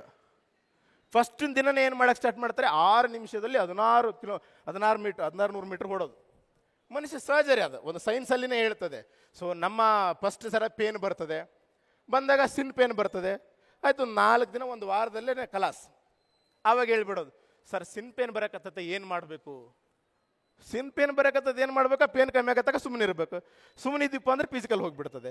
ಸೊ ಹಾಗಾಗಿ ಯಾರು PC PSIಗೆ ಒಂದು ಕನಸು ಕಾಣ್ತಿರಲ್ಲ ಅಂಥವ್ರು ದಿನಾಲು ಮುಂಜಾನೆದ್ದು ಸುಮ್ಮನೆ ಒಂದು 24 ಮಿನಿಟ್ಸ್ ವಾಕ್ ರೀ. ನೀವು ಯಾವುದೇ ಒಂದು ಗ್ರೌಂಡಲ್ಲಿ ನೋಡ್ರಿ, ನೀವು ಕಳೆದ ಒಂದು 50 ವರ್ಷಗಳಿಂದ ಗ್ರೌಂಡಲ್ಲಿ ಯಾರು ಕೂಡ ಯೂತ್ ಸಿಗೋದಿಲ್ಲ ರೀ. ಯಾರು ಸಿಗ್ತಾರೆ ರೀ ಮುಂಜಾನೆ? ವಯಸ್ಸಾದವರೇ ಸಿಗ್ತಾರೆ ರೀ. ಯಾರು ಗ್ರೌಂಡಲ್ಲಿ ಇರಬೇಕಾಗಿತ್ತೋ ಅವ್ರು ಗ್ರೌಂಡಲ್ಲಿ ಇಲ್ಲ, ಯಾರು ಮನೆಯಲ್ಲಿ ಇರಬೇಕಾಗಿತ್ತೋ ಅವ್ರು ಗ್ರೌಂಡಲ್ಲಿ ಅದಾರೆ. ಸೊ ಅದು ಅವ್ರ ಕಾಲಕ್ಕೆ ಹಂಗಾಗಿದೆ. ನಮ್ಮ ಕಾಲಕ್ಕೆ, ನಮ್ಮ ಜನ್ರೇಷನ್ ಬರೋ ಕಾಲಕ್ಕೆ ಹೇಗಾಗತ್ತಂತ ಸ್ವಲ್ಪ ವಿಚಾರ ಮಾಡಿಕೊಡ್ರಿ ನೀವು. ಹಾಗಾಗಿ ಎರಡನೇದೇನು ಅಂತ ಕೇಳಿದ್ರೆ ಮೈಂಡ್ ಡೈವರ್ಟ್ ಮಾಡ್ಕೋಬಾರ್ದ್ರಿ. ಮೈಂಡ್ ಡೈವರ್ಟ್ ಮಾಡ್ಕೊಂಡು ಅಂದ್ರೆ ಅಲ್ಲಿಂದ ಸ್ಟಾರ್ಟ್ ಆಗತ್ತೆ ರೀ ನಮ್ಮ ಅವನತಿ. ಮೂರನೇದು ಇನ್ನೂ ಒಂದು ವಿಷಯ ಅದ ಭಾಳ ಜನ ಹುಡುಗರಿಗೆ. ಏನು ಸಾರ್ ಈಗ ಸಿಕ್ಕಾಪಟ್ಟೆ ಕಾಂಪಿಟೇಷನ್ ಆಗಿಬಿಟ್ಟದೆ. ಧಾರವಾಡದ ಸಾಯಂಕಾಲ ನೋಡ್ಬೇಕು ಸಾರ್, ಬಿಜಾಪುರದ ನೋಡ್ಬೇಕು ಸಾರ್, ರಾಯಚೂರಲ್ಲಿ ನೋಡ್ಬೇಕು ಸಾರ್. ಅವ್ರು ಮಂದಿ ಬಗ್ಗೆ ತಲೆ ಕೆಡ್ಸ್ಕೊಂಡು ಏನು ಮಾಡ್ತೀಯ? ಮಂದಿ ಬಗ್ಗೆ ಥಿಂಕ್ ಮಾಡಿದ್ರೆ ಮಂದಿನೇ ಆಗ್ಬಿಡ್ತೀಯ, ನಿನ್ನ ಬಗ್ಗೆ ಥಿಂಕ್ ಮಾಡಿದ್ರೆ ನೀನು ರಾಜ ಆಗ್ತೀಯ. ಯಾವಾಗಲೂ ಫೋಕಸ್ ನಿನ್ನ ಕಡೆಗೆ ಮಾತ್ರ ಇರಬೇಕು, ಮಂದಿದ ಬಗ್ಗೆ ತಲೆನೇ ಕಟ್ಸ್ಕೊಳ್ಳೋಕೆ ಹೋಗ್ಬಾರ್ದು. ಸೊ ಅವಾಗ ಕಾಂಪಿಟೇಷನ್ ಇರಲಿಲ್ಲ, ಇವಾಗ ಕಾಂಪಿಟೇಷನ್ ಅದ. ಅವಾಗ ಜಾಬ್ ತೊಗೊಳೋದು ಈಜಿ ಇತ್ತು, ಇವಾಗ ಜಾಬ್ ತೊಗೊಳೋದು ಭಾಳ ಕಷ್ಟ ಅದ. ಅವಾಗೆಲ್ಲ ಟ್ರಾನ್ಸ್ಪರೆಂಟ್ ಆಗ್ತಿದ್ವು, ಇವಾಗ ಸ್ಕ್ಯಾಮ್ ಆಗ್ತವ. ಒಂದು ಸ್ವಲ್ಪ ನಿಮ್ಮ ಅಪ್ಪ, ನಿಮ್ಮ ದೊಡ್ಡಪ್ಪ, ಚಿಕ್ಕಪ್ಪನ ಏಜ್ನವ್ರಿಗೆ ಕೇಳ್ರಿ, ಪಪ್ಪ ನೀವು ಡಿಗ್ರಿ ಮುಗಿಸಿದ್ರೆ ಎಲ್ಲ ನಿಮ್ಮ ಏಜಿಗೆ ಜಾಬ್ ಸಿಗ್ತೈತೇನು ಅಂತ. ಬಡವರಿಗೊಬ್ಬರಿಗೆ ಜಾಬ್ ಸಿಗ್ತಿರ್ಲಿಲ್ಲ ರೀ. ಅವ್ರು ಹೇಳ್ತಾರೆ, ಅವರು ಇಲ್ಲಲ್ಲೇ ಬಡವರಿಗೊಬ್ಬರಿಗೆ ಜಾಬ್ ಸಿಗ್ತಿರ್ಲಿಲ್ಲ ಅಂತ. ಬಟ್ ಇವಾಗ ನೀವು ಎಷ್ಟು ಮಂದಿ ಜಾಬ್ ಬಡವ್ರು ತೊಗೊಂಡದ್ದು ನೋಡ್ತೀವಿ. ಪಾಸಿಟಿವ್ ಎಲ್ಲಿ ಸಿಗುತ್ತಾ ಅದನ್ನು ನೋಡ್ರಿ, ನೆಗೆಟಿವ್ ಎಲ್ಲ ಕಡೆ ಸಿಗ್ತದೆ. ಸೊ ಮೂರನೇದು ಹಾರ್ಡ್ ವರ್ಕ್, ಆಲ್ಟರ್ನೇಟಿವೇ ಇಲ್ಲ ರೀ. ಭಾಳಷ್ಟು ಜನ ನಾನು ನೋಡಿದ್ದೀನಿ, ಸರ್ ಶಾರ್ಟ್ ಆಗಿ ಹೇಳ್ರಿ, ಏನಾದರೂ ಕ್ಲಾಸ್ ಮಾಡ್ತಾ ಇರ್ತೀನಿ, ಒಂದು ಸಲ ಚಂದ ಸ್ಟ್ರಾಂಗ್ ಫೌಂಡೇಶನ್ ಇಟ್ಕೊಂಡು ಬೇಸಿಕ್ ಬುಕ್ ರೀ, ಕಾನ್ಸೆಪ್ಟ್ ಅರ್ಥ ಆಗ್ತವೆ. ಬೇಸಿಕ್ ಬುಕ್ ಓದಿದ್ರೆ ಕಾನ್ಸೆಪ್ಟ್ ಅರ್ಥ ಆಗ್ತವೆ. ಚೆನ್ನಾಗಿ ಸ್ಟ್ಯಾಂಡರ್ಡ್ ಬುಕ್ ಓದಿದ್ರೆ ಒಂದು ಬುನಾದಿ ಸ್ಟ್ರಾಂಗ್ ಇತ್ತು ಅಂದರೆ ಮೇಲೆ ಏನಾದರೂ ಕೊಟ್ಟು ಯಾವ ಎಕ್ಸಾಮ್ ಆದರೂ ಬರೀ ನೀವು. ಅವ್ರಿಗಿಲ್ಲ ಶಾರ್ಟ್ ಆಗಿ ಇಂಪಾರ್ಟೆಂಟ್ ಯಾವುದು. ಈಗ ಬುಕ್ ಬರೆದಿರ್ತಾರೆ, ಅವು ಇಂಪಾರ್ಟೆಂಟ್ ಇದ್ದದೇ ಬುಕ್ ಬರೆದಿರ್ತಾರೆ, ಮತ್ತು ಆ ಇಂಪಾರ್ಟೆಂಟಲ್ಲಿ ಇಂಪಾರ್ಟೆಂಟ್ ಯಾವುದಂತ. ಅದು ಆ ಥರ ಆದಾಗ ಅದು ಶಾರ್ಟ್ಕಟ್ಟೇ ಆಗುತ್ತೆ. ಶಾರ್ಟ್ಕಟ್ ಭಾಳಷ್ಟು ಜನ ಏನು ಅಂದ್ಕೊಳ್ತಾರೆ, ಈ ಸ್ಮಾರ್ಟ್ ವರ್ಕ್ ಅಂದ್ರೆ ಶಾರ್ಟ್ಕಟ್ ಅಂದ್ಕೊಂಡಿರ್ತಾರೆ. ಅಲ್ಲ. ಸೊ ಹಾರ್ಡ್ ವರ್ಕ್ ಗೊತ್ತಿದ್ದಾಗ ಮಾತ್ರ ನಿಮಗೆ ಸ್ಮಾರ್ಟ್ ವರ್ಕ್ ಬರ್ತದೆ, ಇಲ್ಲಾಂದರೆ ಬರುವುದಿಲ್ಲ. ಸೊ ಅಲ್ಟರ್ನೇಟಿವ್ ಇಲ್ಲ, ಅದು ನನಗೂ ಇಲ್ಲ, ನಿಮಗೂ ಇಲ್ಲ, ಮುಂದೆ ಬರೋ ನಿಮ್ಮ ಮಕ್ಕಳಿಗೆ ಕೂಡ ಅಲ್ಟರ್ನೇಟಿವೇ ಇಲ್ಲ ಹಾರ್ಡ್ ವರ್ಕಿಗೆ. ನೆಕ್ಸ್ಟು ತಾಳ್ಮೆ ರೀ, ಪೇಷನ್ಸ್. ಹೆಂಗೆ ಕೌಂಟ್ ಮಾಡ್ತಾರೆ ಗೊತ್ತೇನ್ರಿ? ಗೊತ್ತಾ ಸರ್, ಡಿಗ್ರಿ ಮುಗಿದು 3 ವರ್ಷ ಆಯಿತು, ನಮ್ಮ ಮನೇಲಿ ಯಾವ ಫಂಕ್ಷನ್ಗೂ ಹೋಗಿಲ್ಲ, ಯಾವ ಪಾರ್ಟಿಗೂ ಹೋಗಿಲ್ಲ, ಯಾವ ಟ್ರಿಪ್ಪಿಗೂ ಹೋಗಿಲ್ಲ. ಯಾರಿಗೋಸ್ಕರ? ನಿಮಗೋಸ್ಕರ ಅಲ್ವಾ? ಅಷ್ಟು ದಿನದಿಂದ ವೇಟ್ ಮಾಡಕತ್ತೀನಿ ಸರ್, ಆಗ್ತಾನೆ ಇಲ್ಲ. ಏನು ಮಾಡಿದ್ರೂ ಆಗ್ತಾ ಇಲ್ಲ. ಏನು ಮಾಡಕತ್ತೀರಿ? ಅದಕ್ಕೆ ಏನು ಮಾಡೋದು ಬೇಕಾಗಿಲ್ಲ, ಓದಿದರೆ ಸಾಕಷ್ಟೇ. ಹೆಂಗೆ ಓದಬೇಕು ಅಂತ ಕೇಳಿದ್ರೆ ಗೊತ್ತಿರ್ತಾರ. ಮೂಲಭೂತ ಹಕ್ಕುಗಳು ಯಾವ ಭಾಗದಲ್ಲಿ ಇದಾವೆ, ಯಾವ ವಿಧಿಯಿಂದ ಯಾವ ವಿಧಿಯವರೆಗೆ, ಅದನ್ನೇ ದಿನ 100 ಸಾರಿ ಓದೋದು. ಅದನ್ನು ಚೇಂಜ್ ಆಗುತ್ತೇನು? ಒಂದು ಸಲ ಓದಿದ ಮೇಲೆ ಅದು ಅಲ್ಲೇ ಇರ್ತದೆ. Something you have to increase your knowledge. ಅದನ್ನು ಇನ್ಕ್ರೀಸ್ ಮಾಡ್ಕೋಬೇಕಂದ್ರೆ ಸಮಥಿಂಗ್ ಯಾವುದೋ ಒಂದು ಕೇಸಸ್ಸನ್ನು ಓದಬೇಕು. UPSC ಕ್ವಶನ್ ಪೇಪರ್ನ ತೊಗೊಳ್ಬೇಕು. ನೀವು PCಗೆ ಓದ್ ಪರವಾಗಿಲ್ಲ, ತೊಗೊಳ್ಬೇಕು. ಸುಮ್ಮನೆ ವೇಸ್ಟ್ ಕುಂತು ಓದಿದ್ದನ್ನೇ ಓದೋದಕ್ಕಿಂತ ಸ್ವಲ್ಪ ಎಡಿಷನಲ್ ಮಾಡ್ಕೋಬೇಕು. ಸೊ ಹಾಗಾಗಿ ಈ ಪೇಷನ್ಸ್ ಅನ್ನೋದೇನಾಯ್ತಲ್ಲ, ಅದು ಈಗ ನಾವು UPSC ಅದರಲ್ಲಿ ವಿಶೇಷವಾಗಿ 2014-15 ಮುಂಚೆ UPSCಗೆ ಇತ್ತೀಚೆಗೆ ಬರೋ UPSC ಕ್ವಶನ್ ಪೇಪರ್ ನೋಡ್ರಿ ನೀವು, ಕ್ವಶನೇ ಅರ್ಥ ಆಗೋದಿಲ್ಲ, ಆ ಲೆವೆಲಿಗೆ ಬರ್ತವೆ. ಸೊ ಹಾಗಾಗಿ ನೀವು ನಾಳೆ ಅನ್ನೋದು ಯಾವಾಗಲೂ ಸವಾಲಿನಿಂದ ಕೂಡಿರುತ್ತೆ. Tomorrow is always challenging. ಅದಕ್ಕೆ ನೀವು ರೆಡಿನೇ ಇರಬೇಕಾಗತ್ತೆ. ಸೊ ತಾಳ್ಮೆ ಅನ್ನೋದು ಭಾಳಷ್ಟು ಇಂಪಾರ್ಟೆಂಟು. ಅದ್ರಾಗ ನಾವು ಸ್ಕ್ರೀನ್ ಲೈಫ್ನಾಗ ಇದೀವಿ ರೀ. ಮುಂಜಾನೆ 6 ಗಂಟೆಗೆ ಎದ್ದರೂ ಕೂಡ ನಾವು ಮುಂಚೆನೇ ಹುಡುಕೋದೇನು ಹೇಳ್ರಿ, ಮೊಬೈಲ್ನ ಹುಡುಕ್ತೀವಿ. ರಾತ್ರಿಗೆ 12-1 ಗಂಟೆ ಮಲ್ಕೊಂಡ್ರು ಕೂಡ ಮೊಬೈಲೇ ಜೊತೆಗಿರ್ತದೆ. ಹಾಗಾಗಿ ಆ ಸ್ಕ್ರೀನ್ ಲೈಫ್ನಲ್ಲಿ ನಾವು ಬದುಕ್ತಾ ಇದ್ದೀವಿ. ತಾಳ್ಮೆ ಅನ್ನೋದು ಭಾಳ ಇಂಪಾರ್ಟೆಂಟ್. ನೆಕ್ಸ್ಟು ಸೆಲ್ಫ್ ಬಿಲೀಫ್ ರೀ. ಈ ಆತ್ಮವಿಶ್ವಾಸ, ಸ್ವಂತಿಕೆ ಅನ್ನೋದು ಏನೈತಲ್ಲ, ಅದು ಭಾಳ ಇಂಪಾರ್ಟೆಂಟ್. ನೀವು ಯಾರನ್ನಾದರೂ ಕೇಳ್ರಿ, ಅವರೇ ಕೇಳ್ತಾರೆ, ಸರ್ ನಾ PSI ಆಗಂಗಿದ್ದೀನಿ ಅಲ್ಲಿ, ನಿನ್ನ ಸಾಮರ್ಥ್ಯ ಅವ್ರಿಗೇನು ಗೊತ್ತು? ಸರ್ ನಾ 8 ತಾಸು ಓದಂಗಿದ್ದೀನಿ, ಸರ್ ನಾ IAS ಆಗ್ಬೇಕಂತ ಅಂದುಕೊಂಡಿದ್ದೀನಿ. ಅಂದುಕೊಳ್ಳೋದಲ್ಲೂ 10 ವರ್ಷದಿಂದ ಓದಕತ್ತಾರ, ಅವರೇ ಆಗ್ತಿಲ್ಲ. ಇನ್ನು ನೀನು ಅಂದುಕೊಳ್ಳೋದು ಆಗೋದ್ರಲ್ಲಿ ಡಿಸೈಡೇ ಮಾಡಿಲ್ಲ. ಅದಕ್ಕೆ ಯಾವಾಗಲೂ ನೀವು ಯಾರಿಗಾದ್ರೂ ಕೇಳ್ರಿ, ನೀವು 100 ಮಂದಿಯಲ್ಲಿ ಒಂದು 5 ಮಂದಿ ಪಾಸಿಟಿವ್ ಹೇಳ್ಬೋದು ನಿಮಗೆ. ಆಗತ್ತಮ್ಮ ಓದು ಅಂತ ಹೇಳೋರು ಒಂದು 5 ಮಂದಿ. ಮಿಕ್ಕಿದಾರೆಲ್ಲ ಆಗತ್ತಾ, ಎಲ್ಲ ಭಾಳ ಕಿರಿಕಿರಿ ನೋಡು, ಇವಾಗೆಲ್ಲ ಸ್ಕ್ಯಾಮ್ ನೋಡಿದವ, ದುಡ್ಡಿದ್ದಾರೆ ಆಗತ್ತವ, ಆಗತ್ತಾ. ಆದರೂ ಕೂಡ ಮುಂದೆ ಸ್ಟಾರ್ಟೇ. ಅವರು ಮಂಗಳೂರವರು ಮತ್ತು ಗುಲ್ಬರ್ಗ ರಾಯಚೂರದವ್ರ ಮಂದಿಗೆ ಕಂಪ್ಯಾರಿಸನ್ ಮಾಡ್ತಾರಂತ್ರಿ. ಮಂಗಳೂರದವ್ರು ಊಟ ಆಯ್ತಾ ಅಂತ ಕೇಳ್ತಾರಂತೆ. ಆಯಿತು ಅಂತಾರಂತ ಅವರು. ನಮ್ಮ ರಾಯಚೂರದವ್ರಿಗೆ ಕೇಳ್ತಾರಂತ, ಊಟ ಆಯ್ತಾ? ಊಟ ಆಯಿತು, 3 ರೊಟ್ಟಿ ಉಂಡೆ, ರೊಟ್ಟಿ ಜೊತೆಗೆ ಹಂಗೆ ಕಾಳು ಉಂಡೆ. ಸೊ ಮುಂಜಾನೆ ಬಿಸಿ ರೊಟ್ಟಿ ಇದ್ದವು, ನಾನು ಹೇಳಿದ್ದು ಭಾಳ ಚಂದ ಮಾಡಿದ್ರು, ಅದ್ರ ಜೊತೆಗೆ ಹಂಗೆ ಪುಂಡಿ ಹಿಂಡಿ ಪಲ್ಯನೂ ಉಂಡೆ. ರಾಮಾಯಣನೇ ಸ್ಟಾರ್ಟ್ ಆಗುತ್ತೆ. ಹಿಂಗೆ ನಮ್ಮ ಹತ್ತಿರ ಇರುವಂಥ ಮನಸ್ಥಿತಿ. ಹಾಗಾಗಿ ನಾನು ಹೇಳೋದಷ್ಟೇ ನಿಮಗೆ. ಸೊ ನೆಗೆಟಿವ್ ಸೆಲ್ಫ್ ಬಿಲೀಫ್ ಅನ್ನೋದು ಅಹಂಕಾರ ಆಗಬಾರ್ದು ರೀ. ನಾನೇ ರೈಟು, ಆಮೇಲೆ ಹೇಳಿ ಕೇಳ್ತೀನಿ, ಹಂಗೆ ಆಗಬಾರ್ದು. ಸೆಲ್ಫ್ ರೆಸ್ಪೆಕ್ಟ್ ಬೇರೆ, ಸೆಲ್ಫ್ ಬಿಲೀಫ್ ಬೇರೆ, ಈ ಈಗೋನೆಸ್ ಬೇರೆ. ಈಗೋ ಖಂಡಿತ ಅದು ನಮ್ಮನ್ನೇ ನಾವು ಸುಡ್ತದೆ. ಯಾವುದೇ ಎಕ್ಸಾಮ್ ಇರಲಿ, ಅದು ಖಂಡಿತ ಸುಡುತ್ತದೆ. ಮತ್ತು ಯಾವಾಗಲೂ ಏನು ಗೊತ್ತಾ, 100 ಸಲ ಫೇಲ್ ಆಗ್ರಿ. ಎಕ್ಸಾಮಲ್ಲಿ ಫೇಲ್ ಆಗೋದು ಫೇಲ್ ಅಲ್ಲ. ನಿಮ್ಮೆಲ್ಲರಿಗೂ ಗೊತ್ತಿದೆ, ಸಿಕ್ಕಾಪಟ್ಟಿ ಕೂಡ ನೀವು ತಿಳ್ಕೊಂಡಿರ್ತೀರಿ. ನಿಮ್ಮ ಹೈಸ್ಕೂಲಲ್ಲಿ ಟೀಚರ್ಸ್ ಹೇಳಿರ್ತಾರೆ, PUCಯಲ್ಲಿ ಟೀಚರ್ಸ್ ಹೇಳಿರ್ತಾರೆ, ಡಿಗ್ರಿಯಲ್ಲಿ ಹೇಳಿರ್ತಾರೆ. ಆದರೂ ಕೂಡ ಮೋಟಿವೇಶನ್ ಯಾಕೋ ಲೋ ಆಗ್ತದೆ ಅಂತ ಯೂಟ್ಯೂಬ್ ತೆಗೆದು ನೋಡ್ತೀವಿ ನಾವು. ಎಲ್ಲ ಹೇಳಿರ್ತಾರೆ, ಅಪ್ಪ ಅಮ್ಮನೂ ಕೂಡ ಹೇಳಿರ್ತಾರೆ. ನಾನು ನಿಮಗೆ ಹೇಳೋದಷ್ಟೇ, ಒಂದು ರಿಯಾಲಿಟಿಯನ್ನು ಅರ್ಥ ಮಾಡ್ಕೊಳ್ರಿ. ರಿಯಾಲಿಟಿಯಲ್ಲಿ ನೀವು ಇದ್ರಿ ಅಂತ ಕೇಳಿದ್ರೆ ಇವೆಲ್ಲ ಜಾಬ್ಗಳೆಲ್ಲ ಓದಿದವನಿಗೆ ಸಿಗ್ತದೆ, ಓದಲಾರ್ದವನಿಗೆ ಸಿಗಲ್ಲ, ಅಷ್ಟೇ ಆಪ್ಷನ್. ಸೊ ನೆಕ್ಸ್ಟು ಈ ಗುಡ್ ಸೋರ್ಸಸ್ ಭಾಳ ಇಂಪಾರ್ಟೆಂಟ್ ರೀ. ಸರ್ ಗುಡ್ ಸೋರ್ಸಸ್ ಅಂದ್ರೆ ಎಲ್ಲರಿಗೂ ತಕ್ಷಣವೇ ಗೊತ್ತಾಗೋದಿಲ್ಲ. ಭಾಳಷ್ಟು ಜನ ಏನು ಅಂದ್ಕೊಂಡ್ಬಿಡ್ತಾರೆ, ಈ ಗೌರ್ಮೆಂಟ್ ಜಾಬ್ ಅನ್ನೋದು ಹೊಸ ಫೀಲ್ಡು. ಅದ್ರಾಗ ನಾನು ನೋಡಿದ ಪ್ರಕಾರ ಈ ಇಂಜಿನಿಯರಿಂಗ್ದವರು, BSc ಅಗ್ರಿ, ಸೊ ಇವ್ರುಗಳದೆಲ್ಲ ಪ್ರಪಂಚ ಹೆಂಗಂತ ಕೇಳಿದ್ರೆ, ಅದು ಮುಗಿಯೋ ತನಕ ಈ ಕಾಂಪಿಟೇಟಿವ್ ಕಡೆ ಇವಾಗ ಚೇಂಜ್ ಆಗಿದೆ, ಅದು ಬೇರೆ ಮಾತು, ಇವಾಗ ಚೇಂಜ್ ಆಗಿದೆ. ಸೊ ಅದನ್ನು ಮುಗಿಯೋ ತನಕ ಈ ಕಡೆ ತಲೆನೇ ಕಟ್ಸೋಕೆ ಹೋಗೋದಿಲ್ಲ. ಮುಂಚೆ ಒಂದು ಕಾಲ ಇತ್ತು, ಇಂಜಿನಿಯರಿಂಗ್ PUC ಆದಮೇಲೆ ಇಂಜಿನಿಯರಿಂಗಿನ ಸೀಟ್ ಸಿಕ್ಕದೆ ಅಂತ ಕೇಳಿದ್ರೆ ನಮ್ಗೆ ಸನ್ಮಾನ ಮಾಡ್ತಿದ್ರಿ. ಹಳ್ಳಿದಾಗ ಅಗ್ರಿ ಸೀಟ್ ಸಿಕ್ಕದೆ ಅಂತ ಕೇಳಿದ್ರೆ ಸನ್ಮಾನ ಮಾಡ್ತಿದ್ದರಿ. ಧಾರವಾಡದಲ್ಲಿ ಹೋಗ್ರಿ ನೋಡ್ರಿ, ಇವತ್ತು ಹೈಯೆಸ್ಟ್ PSIಗಳ ಸೆಲೆಕ್ಷನ್ ಆಗೋದು ಇಂಜಿನಿಯರಿಂಗ್ದವರು ಮತ್ತು BSc ಅಗ್ರಿದವರೇ ಸೆಲೆಕ್ಷನ್ ಆಗ್ತಾರೆ. ಇದು ಒಂದು ರೀತಿಯಲ್ಲಿ BA ಹುಡುಗರಿಗೆ ಮತ್ತು BCom ಹುಡುಗರಿಗೆ ಚಾಲೆಂಜ್ ರೀ, ಒಂದು ರೀತಿಯಲ್ಲಿ ಚಾಲೆಂಜು. ಚಾಲೆಂಜ್ ಅಂತ ಕೇಳಿದ್ರೆ ನಾವು ಕೂಡ ಈ ಸೈನ್ಸ್ ಅವರು ಈಸಿನಾ, ಮೆಂಟಲ್ ಎಬಿಲಿಟಿ ಈಸಿನಾ, ಹೈಯೆಸ್ಟ್ ಟಫ್ ಇರೋದು ಯಾವುದ್ರಿ ನಮ್ಮ ಆರ್ಟ್ಸ್ ಹುಡುಗರಿಗೆ? ಅವೆರಡು ಟಫ್ ಇರೋ ಸಲುವಾಗಿ ನಾವು PUC ಆರ್ಟ್ಸ್ ಮಾಡಿರ್ತೀವಿ. ಸೈನ್ಸಲ್ಲಿ ಈಜಿ ಇದ್ದರೆ, ಮ್ಯಾಥ್ಸಲ್ಲಿ ಈಜಿ ಇದ್ದರೆ ನಾವೇ ಆರ್ಟ್ಸ್ ಮಾಡಿರ್ತೀವಿ ಅಲ್ವಾ? ಇನ್ನೊಂದು ಪ್ಲಸ್ ಪಾಯಿಂಟ್ ಅದ, ಅವ್ರು ಹಿಸ್ಟ್ರಿಯನ್ನು ಭಾಳ ವರ್ಷ ಹಿಂದೆನೇ ಬಿಟ್ಟಿರ್ತಾರೆ. ನೀವು ಹಿಸ್ಟ್ರಿ ಜೊತೆಗೆ ದಿನಾಲು ಜಗಳಾಡಿ ಬಂದಿರ್ತೀರಿ. ಅಶೋಕನ ಸಾಧನೆಗಳ ಗೋಳ ಬರೋದು, ನೈಟ್ ಮಾರ್ಕ್ಸ್ ತೊಗೊಳ್ಳೋದು. ಕಾಂಪಿಟೇಟಿವ್ ಎಕ್ಸಾಮಲ್ಲಿ ಕೇಳಿದರೆ ಹಿಸ್ಟ್ರಿಯಲ್ಲಿ PhD ಆಗಿರ್ತದೆ. ಎಷ್ಟೋ ಜನ ನನ್ನ ಫ್ರೆಂಡ್ಸ್ ಅದಾರ ಗುಲ್ಬರ್ಗ ಯೂನಿವರ್ಸಿಟಿಯಲ್ಲಿ. ಹಿಸ್ಟ್ರಿಯಲ್ಲಿ ಒಂದು 12 ಕ್ವಶನ್ ಎಸ್ ಡಿ ಕೇಳಿರಪ್ಪ ಅಂತಂದ್ರೆ 8-9 ತಪ್ಪಾಗಿ ಬಂದಿರ್ತಾರೆ. ಕ್ವಾಲಿಫಿಕೇಷನ್ ಇಸ್ ಜಸ್ಟ್, ನಿಮ್ಮೆಲ್ಲರಿಗೂ ಗೊತ್ತಿದೆ, ಇಟ್ ಇಸ್ ಅ ಎಲಿಜಿಬಿಲಿಟಿ. ಯಾವುದೇ ಕೋರ್ಸ್ ಮಾಡಿರಿ, what you gain the knowledge ಅನ್ನೋದು ಭಾಳ ಇಂಪಾರ್ಟೆಂಟ್ ಆಗುತ್ತೆ. ಸೊ ಹಾಗಾಗಿ ಗುಡ್ ಸೋರ್ಸ್ ಅನ್ನೋದು ಏನಾಯ್ತಲ್ಲ, ಫಸ್ಟಿಗೆ ಮಿಸ್ಟೇಕ್ ಮಾಡಿರಿ. ಯಾರೋ ಹೇಳಿದ್ದು ತೊಗೊಂಡೆ, ಯಾವುದೋ ಒಂದು ಬುಕ್ ತೊಗೊಂಡೆ, ಓಕೆ, ಬೇಗ ಗೊತ್ತಾಗ್ಬಿಡೋಕೆ ಇದು ತಪ್ಪು ಮಾಡಿದೆ ಅಂತ ಗೊತ್ತಾಗ್ಬಿಡುತ್ತಾ? ಇವತ್ತಂತೂ ಪ್ರಪಂಚ ಭಾಳ ದೊಡ್ಡದದ. ಸೊ ಮೇನ್ ಬೇಸಿಕ್ ಬುಕ್ ರೀ, DCRT ಮತ್ತು NCRT ಬುಕ್ಸ್ ಅಂತೀವಲ್ಲ. ಯಾವುದೇ ಎಕ್ಸಾಮ್ಗೆ ಹೋದ್ರೆ ನೀವು ಕಾನ್ಸ್ಟೇಬಲ್ಗೆ ಓದ್ತಿರೋ, UPSCಗೆ ಓದ್ತಿರೋ, 1 ಸಲ 2 ಸಲ 3 ಸಲ ನೀವು ಯಾರಾದರೂ UPSC ಸಕ್ಸಸ್ ಆದವ್ರನ್ನ ಕೇಳ್ರಿ. ನೀವು ಲಕ್ಷ್ಮೀಕಾಂತ್ ಬುಕ್ಕನ್ನು ನೀವು ಎಷ್ಟು ಸಲ ಓದಿರಿ ಸರ್ ಅಂತಂದರೆ 18ರಿಂದ 25 ಸಲ ಓದಿರ್ತಾರೆ ರೀ ಅವರು. ಎಷ್ಟು ಸಲ ರೀ ಕೇಳ್ರಿ, ನೀವು ಬೇಕಿದ್ರೆ ನೀವು ಲಕ್ಷ್ಮೀಕಾಂತ್ ಬುಕ್ ಹೇಳಲ್ಲ, ಯಾಕೆ ಗೊತ್ತಾ? ಅದರಲ್ಲಿ ಅವರು ಬೆಂಡೆತ್ತು ಹೋಗಿರ್ತಾರೆ, ಮಾತೇ ಆಡೋಕ್ಕಾಗೋದಿಲ್ಲ, ಅಷ್ಟು ತಾಳ್ಮೆಯನ್ನು ಎಥಿಕ್ಸ್ ಪೇಪರ್ ಕಲಿಸಿರ್ತದೆ ಅವರಿಗೆ. ಹಾಗಾಗಿ ನಾನು ಹೇಳೋದಷ್ಟೇ, 1 ಸಲ 2 ಸಲ ಓದಿದ್ರೆ ಅಂಡರ್ಸ್ಟ್ಯಾಂಡ್ ಮಾಡ್ಕೊಳ್ಳೋದಕ್ಕೆ, 3-4 ಸಲ ಓದ್ತೀವಲ್ಲ ಅದು ನೆನಪಿಟ್ಕೊಳ್ಳೋದಕ್ಕೆ. ಸೊ ಗುಡ್ ಸೋರ್ಸಸ್ ಅನ್ನೋದು ಭಾಳಷ್ಟು ಇಂಪಾರ್ಟೆಂಟು. ಮತ್ತು ಸೋರ್ಸನ್ನು ಚೇಂಜ್ ಮಾಡಬಾರ್ದು ರೀ. ಯಾವುದೋ ಹೊಸ ಬುಕ್ ಬಂದದ ತೊಗೊಂಡ್ಬಿಡೋದು, ಯಾರೋ ಇನ್ನೊಬ್ಬ ಕಲ್ಲಪೇಳೆನ ಮಲ್ಲಪೇಳೆನ ತೊಗೊಂಡ್ಬಿಡೋದು, ಹಂಗಲ್ಲ. ಯಾರನ್ನ ಹೇಳಕ್ಕೆ ನೀನು ಓದೋ ಬುಕ್ಗಳಲ್ಲಿ ಇದ್ದರೆ ಅದನ್ನು ಚಂದ ಓದಕ್ಕೆ ಹೋಗ್ಬೇಕಷ್ಟೇ. ನೆಕ್ಸ್ಟು ಎಥಿಕ್ಸ್ ವ್ಯಾಲ್ಯೂ ಇರಲೇಬೇಕು ರೀ. ಎಥಿಕ್ಸ್ ವ್ಯಾಲ್ಯೂ ಅಂದರೆ ಏನು ಅಂತ ಕೇಳಿದ್ರೆ, ನಾಳೆ ನಾನು ಸಬ್ ಇನ್ಸ್ಪೆಕ್ಟರ್ ಆಗ್ತೀನಿ ರೀ, ಕಾನ್ಸ್ಟೇಬಲ್ ಆಗ್ತೀನಿ, ಸಬ್ ಇನ್ಸ್ಪೆಕ್ಟರ್ ಆಗ್ತೀನಿ ಅಂದರೆ ಸಂದರ್ಭಗಳು ಹೇಗೆ ಬರಲಿ. ವಿಶ್ವರಾಜ್ ಒಬ್ಬ ಯುನಿಕ್ ಪರ್ಸನ್, ರಾಮು ಒಬ್ಬ ಯುನಿಕ್ ಪರ್ಸನ್, ಏನೋ ತಿಪ್ಪೇಶ ಒಬ್ಬ ಯುನಿಕ್ ಪರ್ಸನ್. ಅವನು ಎಲ್ಲರಂಗೆ ಅಲ್ಲ. ಅವನಿಗೆ ಅಪ್ಪ ಅಮ್ಮ ಮೌಲ್ಯ ಕಲಿಸಿದರೆ ಟೀಚರ್ಸ್ ಇದ್ದೇ ಇರ್ತವೆ. ಯಾವ ವ್ಯಕ್ತಿಯೂ ಕೂಡ ಕೆಟ್ಟವನಲ್ಲ, ಎಂಥ ಕೆಟ್ಟ ಸನ್ನಿವೇಶದಲ್ಲಿದ್ದರೂ ಕೂಡ. ಅದಕ್ಕಾಗಿ ವ್ಯಾಲ್ಯೂಸ್ ಎಥಿಕ್ಸ್ ಇಟ್ಕೊಳ್ಳೇಬೇಕು ನೀವು. ಅದನ್ನು ತೋರಿಸೋದು ಬೇಕಾಗಿಲ್ಲ, ಅದು ನಿಮ್ಮ ಸ್ಟಡಿಯಲ್ಲಿ ಅನುಕೂಲ ಆಗ್ತದೆ. ಸೊ ಇಷ್ಟು ಇವು ಬೇಸಿಕ್ ಗುಣಗಳ್ರಿ. ಅದರ ಜೊತೆಗೆ ಇನ್ಫೀರಿಯರ್ ಫೀಲ್ ರೀ, ಇನ್ನೊಂದು ಭಾಳ ಮೋಸ್ಟ್. ಅದ್ರಾಗ ನಾವು ನಾರ್ತ್ ಕರ್ನಾಟಕದಲ್ಲಿ ನೋಡಿದ್ದು, ನಮ್ಮ ಗುಲ್ಬರ್ಗ, ರಾಯಚೂರು, ಯಾದಗಿರಿಯಲ್ಲಿ ಏನಂತ ಕೇಳಿದ್ರೆ ಇನ್ಫೀರಿಯರಿಟಿ ಫೀಲು. ಸರ್ ನಾ ಕನ್ನಡ ಮೀಡಿಯಮು, ಇಲ್ಲ ಕರ್ನಾಟಕದಲ್ಲಿ ಹುಟ್ಟಿ ಕನ್ನಡ ಮೀಡಿಯಮ್ ಯಾಕೆ ಇನ್ಫೀರಿಯರ್ ಆಗುತ್ತೆ? ಯಾರು ಗೌರ್ಮೆಂಟ್ ಜಾಬಿಗೆ ಬರೋರು ಎಷ್ಟು ಮಂದಿಗೆ ಇಂಗ್ಲೀಷ್ ಮೀಡಿಯಮ್ ಅದಾರ ನೋಡ್ರಿ? ಇಲ್ಲ. ಒಂದನೇದು. ಎರಡನೇದು, ಸರ್ ನಾನು ಹಳ್ಳಿ ಹುಡುಗ. ಅಲ್ಲ, ಭಾರತನೇ ಹಳ್ಳಿಗಳ ದೇಶ, ನೀವು ಹಳ್ಳಿ ಹುಡುಗ ಆಗೋದೇನು ಸ್ಪೆಷಲ್ ಅದ?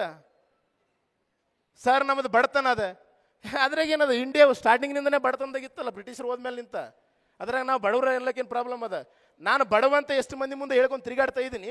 ಒಂದು ಸಲ ಆದರೆ 15 ವರ್ಷ ಓದಿಸಿದಂಥ ನಮ್ಮ ಅಪ್ಪ ಅಮ್ಮ ಎಷ್ಟು ಮಂದಿ ಮುಂದೆ ನಾನು ಬಡವ ಇದ್ದೀನಿ, ನನ್ನ ಮಗನಿಗೆ ಓದಿಸೋಕ್ಕಾಗಲ್ಲ ಅಂತ ಹೇಳಿದ್ದಾರೆ. ನಮ್ಮ ಅಪ್ಪ ಅಮ್ಮನ ಮರ್ಯಾದೆ ಕಳೀತಾ ಇದ್ದೀವಿ ನಾವು. ನಾನು ಪೂರ್ ಇದ್ದೀನಿ ಸರ್, ಪೂರ್ ಬ್ಯಾಕ್ಗ್ರೌಂಡ್ ಇದ್ದೀನಿ ಸರ್, ಸತ್ರು ಹೇಳಕ್ಕೆ ಹೋಗ್ಬಾರ್ದು. ಅದೇ ಒಂದು ಸಂದರ್ಭಗಳಲ್ಲಿ ನಿಮ್ಗೆ ಇಲ್ಲಿ ತನಕ ಓದಿಸಿರ್ತಾರೆ. ನಿಮಗೆ ಅಷ್ಟು ಸ್ವಾಭಿಮಾನ ಇತ್ತು ಅಂದರೆ ನಿಮ್ಮ ಅಪ್ಪ ಅಮ್ಮನ ಜೀವನ ಕ್ರಮವನ್ನು ಬದಲಾವಣೆ ಮಾಡಿ. ನೀವು ಗೌರ್ಮೆಂಟ್ ಜಾಬ್ ತೊಗೋತೀರೋ, ಪ್ರೈವೇಟ್ ತೊಗೋತೀರೋ, ಸ್ವಂತ ನೀವೇ ಬಿಸ್ನೆಸ್ ಸ್ಟಾರ್ಟ್ ಮಾಡ್ತೀರೋ ಗೊತ್ತಿಲ್ಲ. So you should have a very standard life. ಅಲ್ಲಿ ಅಷ್ಟು ತನಕ ಕ್ವಾಲಿಫಿಕೇಷನ್ ಆಗಿದೆ ನಿಮಗೆ. ಮತ್ತು ಇನ್ನೊಂದು ಏನು ಹೇಳೋದಂದ್ರೆ, ಸರ್ ನಾನು ಕೋಚಿಂಗ್ ತೊಗೊಳಕ್ಕಾಗಲ್ಲ. Coaching is optional. ಕೋಚಿಂಗ್ ಅನ್ನೋದು ಆಪ್ಷನಲ್. ನಾನು ಮಾನ್ವಿಯಲ್ಲಿ ಇರ್ತೀನಿ ಸರ್, ಧಾರವಾಡಕ್ಕೆ ಹೋಗೋಕ್ಕಾಗೋದಿಲ್ಲ, ನಮ್ಮ ಮನೆ ಕಳಿಸಲ್ಲ. ಬೇಡ. ಅಲ್ಲೇನು ಮಾಡ್ತಾರೆ ಹೇಳ್ರಿ ಧಾರವಾಡದಾಗ? ಅಲ್ಲಿ ಹೋದ್ಮೇಲೆ ಏನಾದರೂ ಶಕ್ತಿ ಬರುತ್ತಾ? ಅಲ್ಲಿ ಏನಾದರೂ ಒಂದು ಸಾಫ್ಟ್ವೇರ್ ಇದೆಯಾ? ಇಲ್ಲ. ಲೈಬ್ರರಿಯಲ್ಲಿ ಬಾಜು ಒಬ್ಬ ಕುಂತಿರ್ತಾನೆ, ಹಿಂದೊಬ್ಬ ಕುಂತಿರ್ತಾನೆ, ಮುಂದೊಬ್ಬ ಕುಂತಿರ್ತಾನೆ, ಹಿಂದೊಬ್ಬ ಕುಂತಿರ್ತಾನೆ. ಒಬ್ಬ ಯೂಟ್ಯೂಬ್ ನೋಡ್ತಿರ್ತಾನೆ, ಒಬ್ಬ ಮೆಸೇಜ್ ಮಾಡ್ತಿರ್ತಾನೆ, ಒಬ್ಬ ಓದ್ತಿರ್ತಾನೆ, ಬೇನೆ ಮಾಡ್ತಿರ್ತಾನೆ. ಹಿಂಗೆ ಕನ್ನಡಿಸಿ ನಾವು ಕಾಣ್ತಾನೆ, ಹಿಂಗೆ ಕನ್ನಡಿಸಿ ನೀವು ಕಾಣ್ತಾನೆ. ಅಲ್ಲಿ ಕಾನ್ಸಂಟ್ರೇಷನ್ ಅದ ರೀ. ಆರಾಮ್ ನಿಮ್ಮ ಮಾನವಿದಾಗ ಒಂದು ರೂಮ್ ಮಾಡ್ರಿ 10x10. ಒಂದಿಬ್ಬರು ದೋಸ್ತರು ತೊಗೊಳ್ರಿ, 500 ರೂಪಾಯಿ ಕೊಟ್ಟು ಸಿಲಿಂಡರ್ ತೊಗೊಳ್ರಿ. ರೈಸ್ ಅಂತೂ ಇರ್ತವೆ, ರೈಸು ಟೊಮೊಟೊ ಚಟ್ನಿ. 15 ತಾಸು ಓದ್ರಿ. ದುಡ್ಡು ಯಾಕೆ ಬೇಕಾಗುತ್ತೆ? ಬಡತನ ಇಲ್ಲಿ ಡಿಸ್ಟರ್ಬೆನ್ಸ್ ಆಗುತ್ತೆ. ಧಾರವಾಡ ಯಾಕೆ ಬೇಕಾಗುತ್ತೆ? Be simple. ನೀವು ಮಾಡುವಂಥದ್ದನ್ನು ಹೇಳ್ಕೊಂಡು ತಿರುಗಾಡೋದಕ್ಕೋಸ್ಕರ ಧಾರವಾಡಕ್ಕೆ ಹೋಗ್ತಾ ಇದ್ದೀನಿ.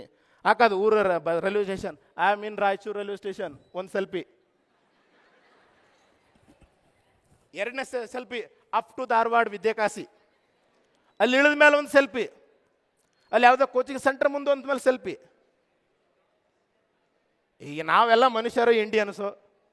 ನೀವು ಮುಂದೆ ಹೊಂಟಿಯಪ್ಪ ಅಂದ್ರೆ ನಿಮ್ಮ ಆಜುಬಾಜು ಅಣ್ತಮ್ಮ ಏನು ಮಾಡ್ತಾನೆ? ಯಾಕೋ ನಮ್ಮ ಕಾಕನ ಮಗಳು ಭಾಳ ಚಂದ ಓದಕತ್ತಾಳ, ಮುಂದೆ ಓದಿ ನಮ್ಮ ಏನು ಇಡ್ತಾಳೋ ಬಿಡ್ತಾಳೋ ಗೊತ್ತಿಲ್ಲ. ಇಲ್ಲ ಸಹಜ ಅಲ್ರಿ. ಇನ್ನೂ ನೀವು ಇನ್ನು ಮುಂದೆ ಆಗೋದಿಲ್ಲ ಬಿಡೋದಿಲ್ಲ. ಈಗ ಎಲ್ಲ ಕಡೆಗೆ ಪಬ್ಲಿಸಿಟಿ ಒಂದು ನೆಗೆಟಿವ್ ಕ್ರಿಯೇಟ್ ಮಾಡ್ತಾರೆ ನಿಮ್ಮನ್ನು.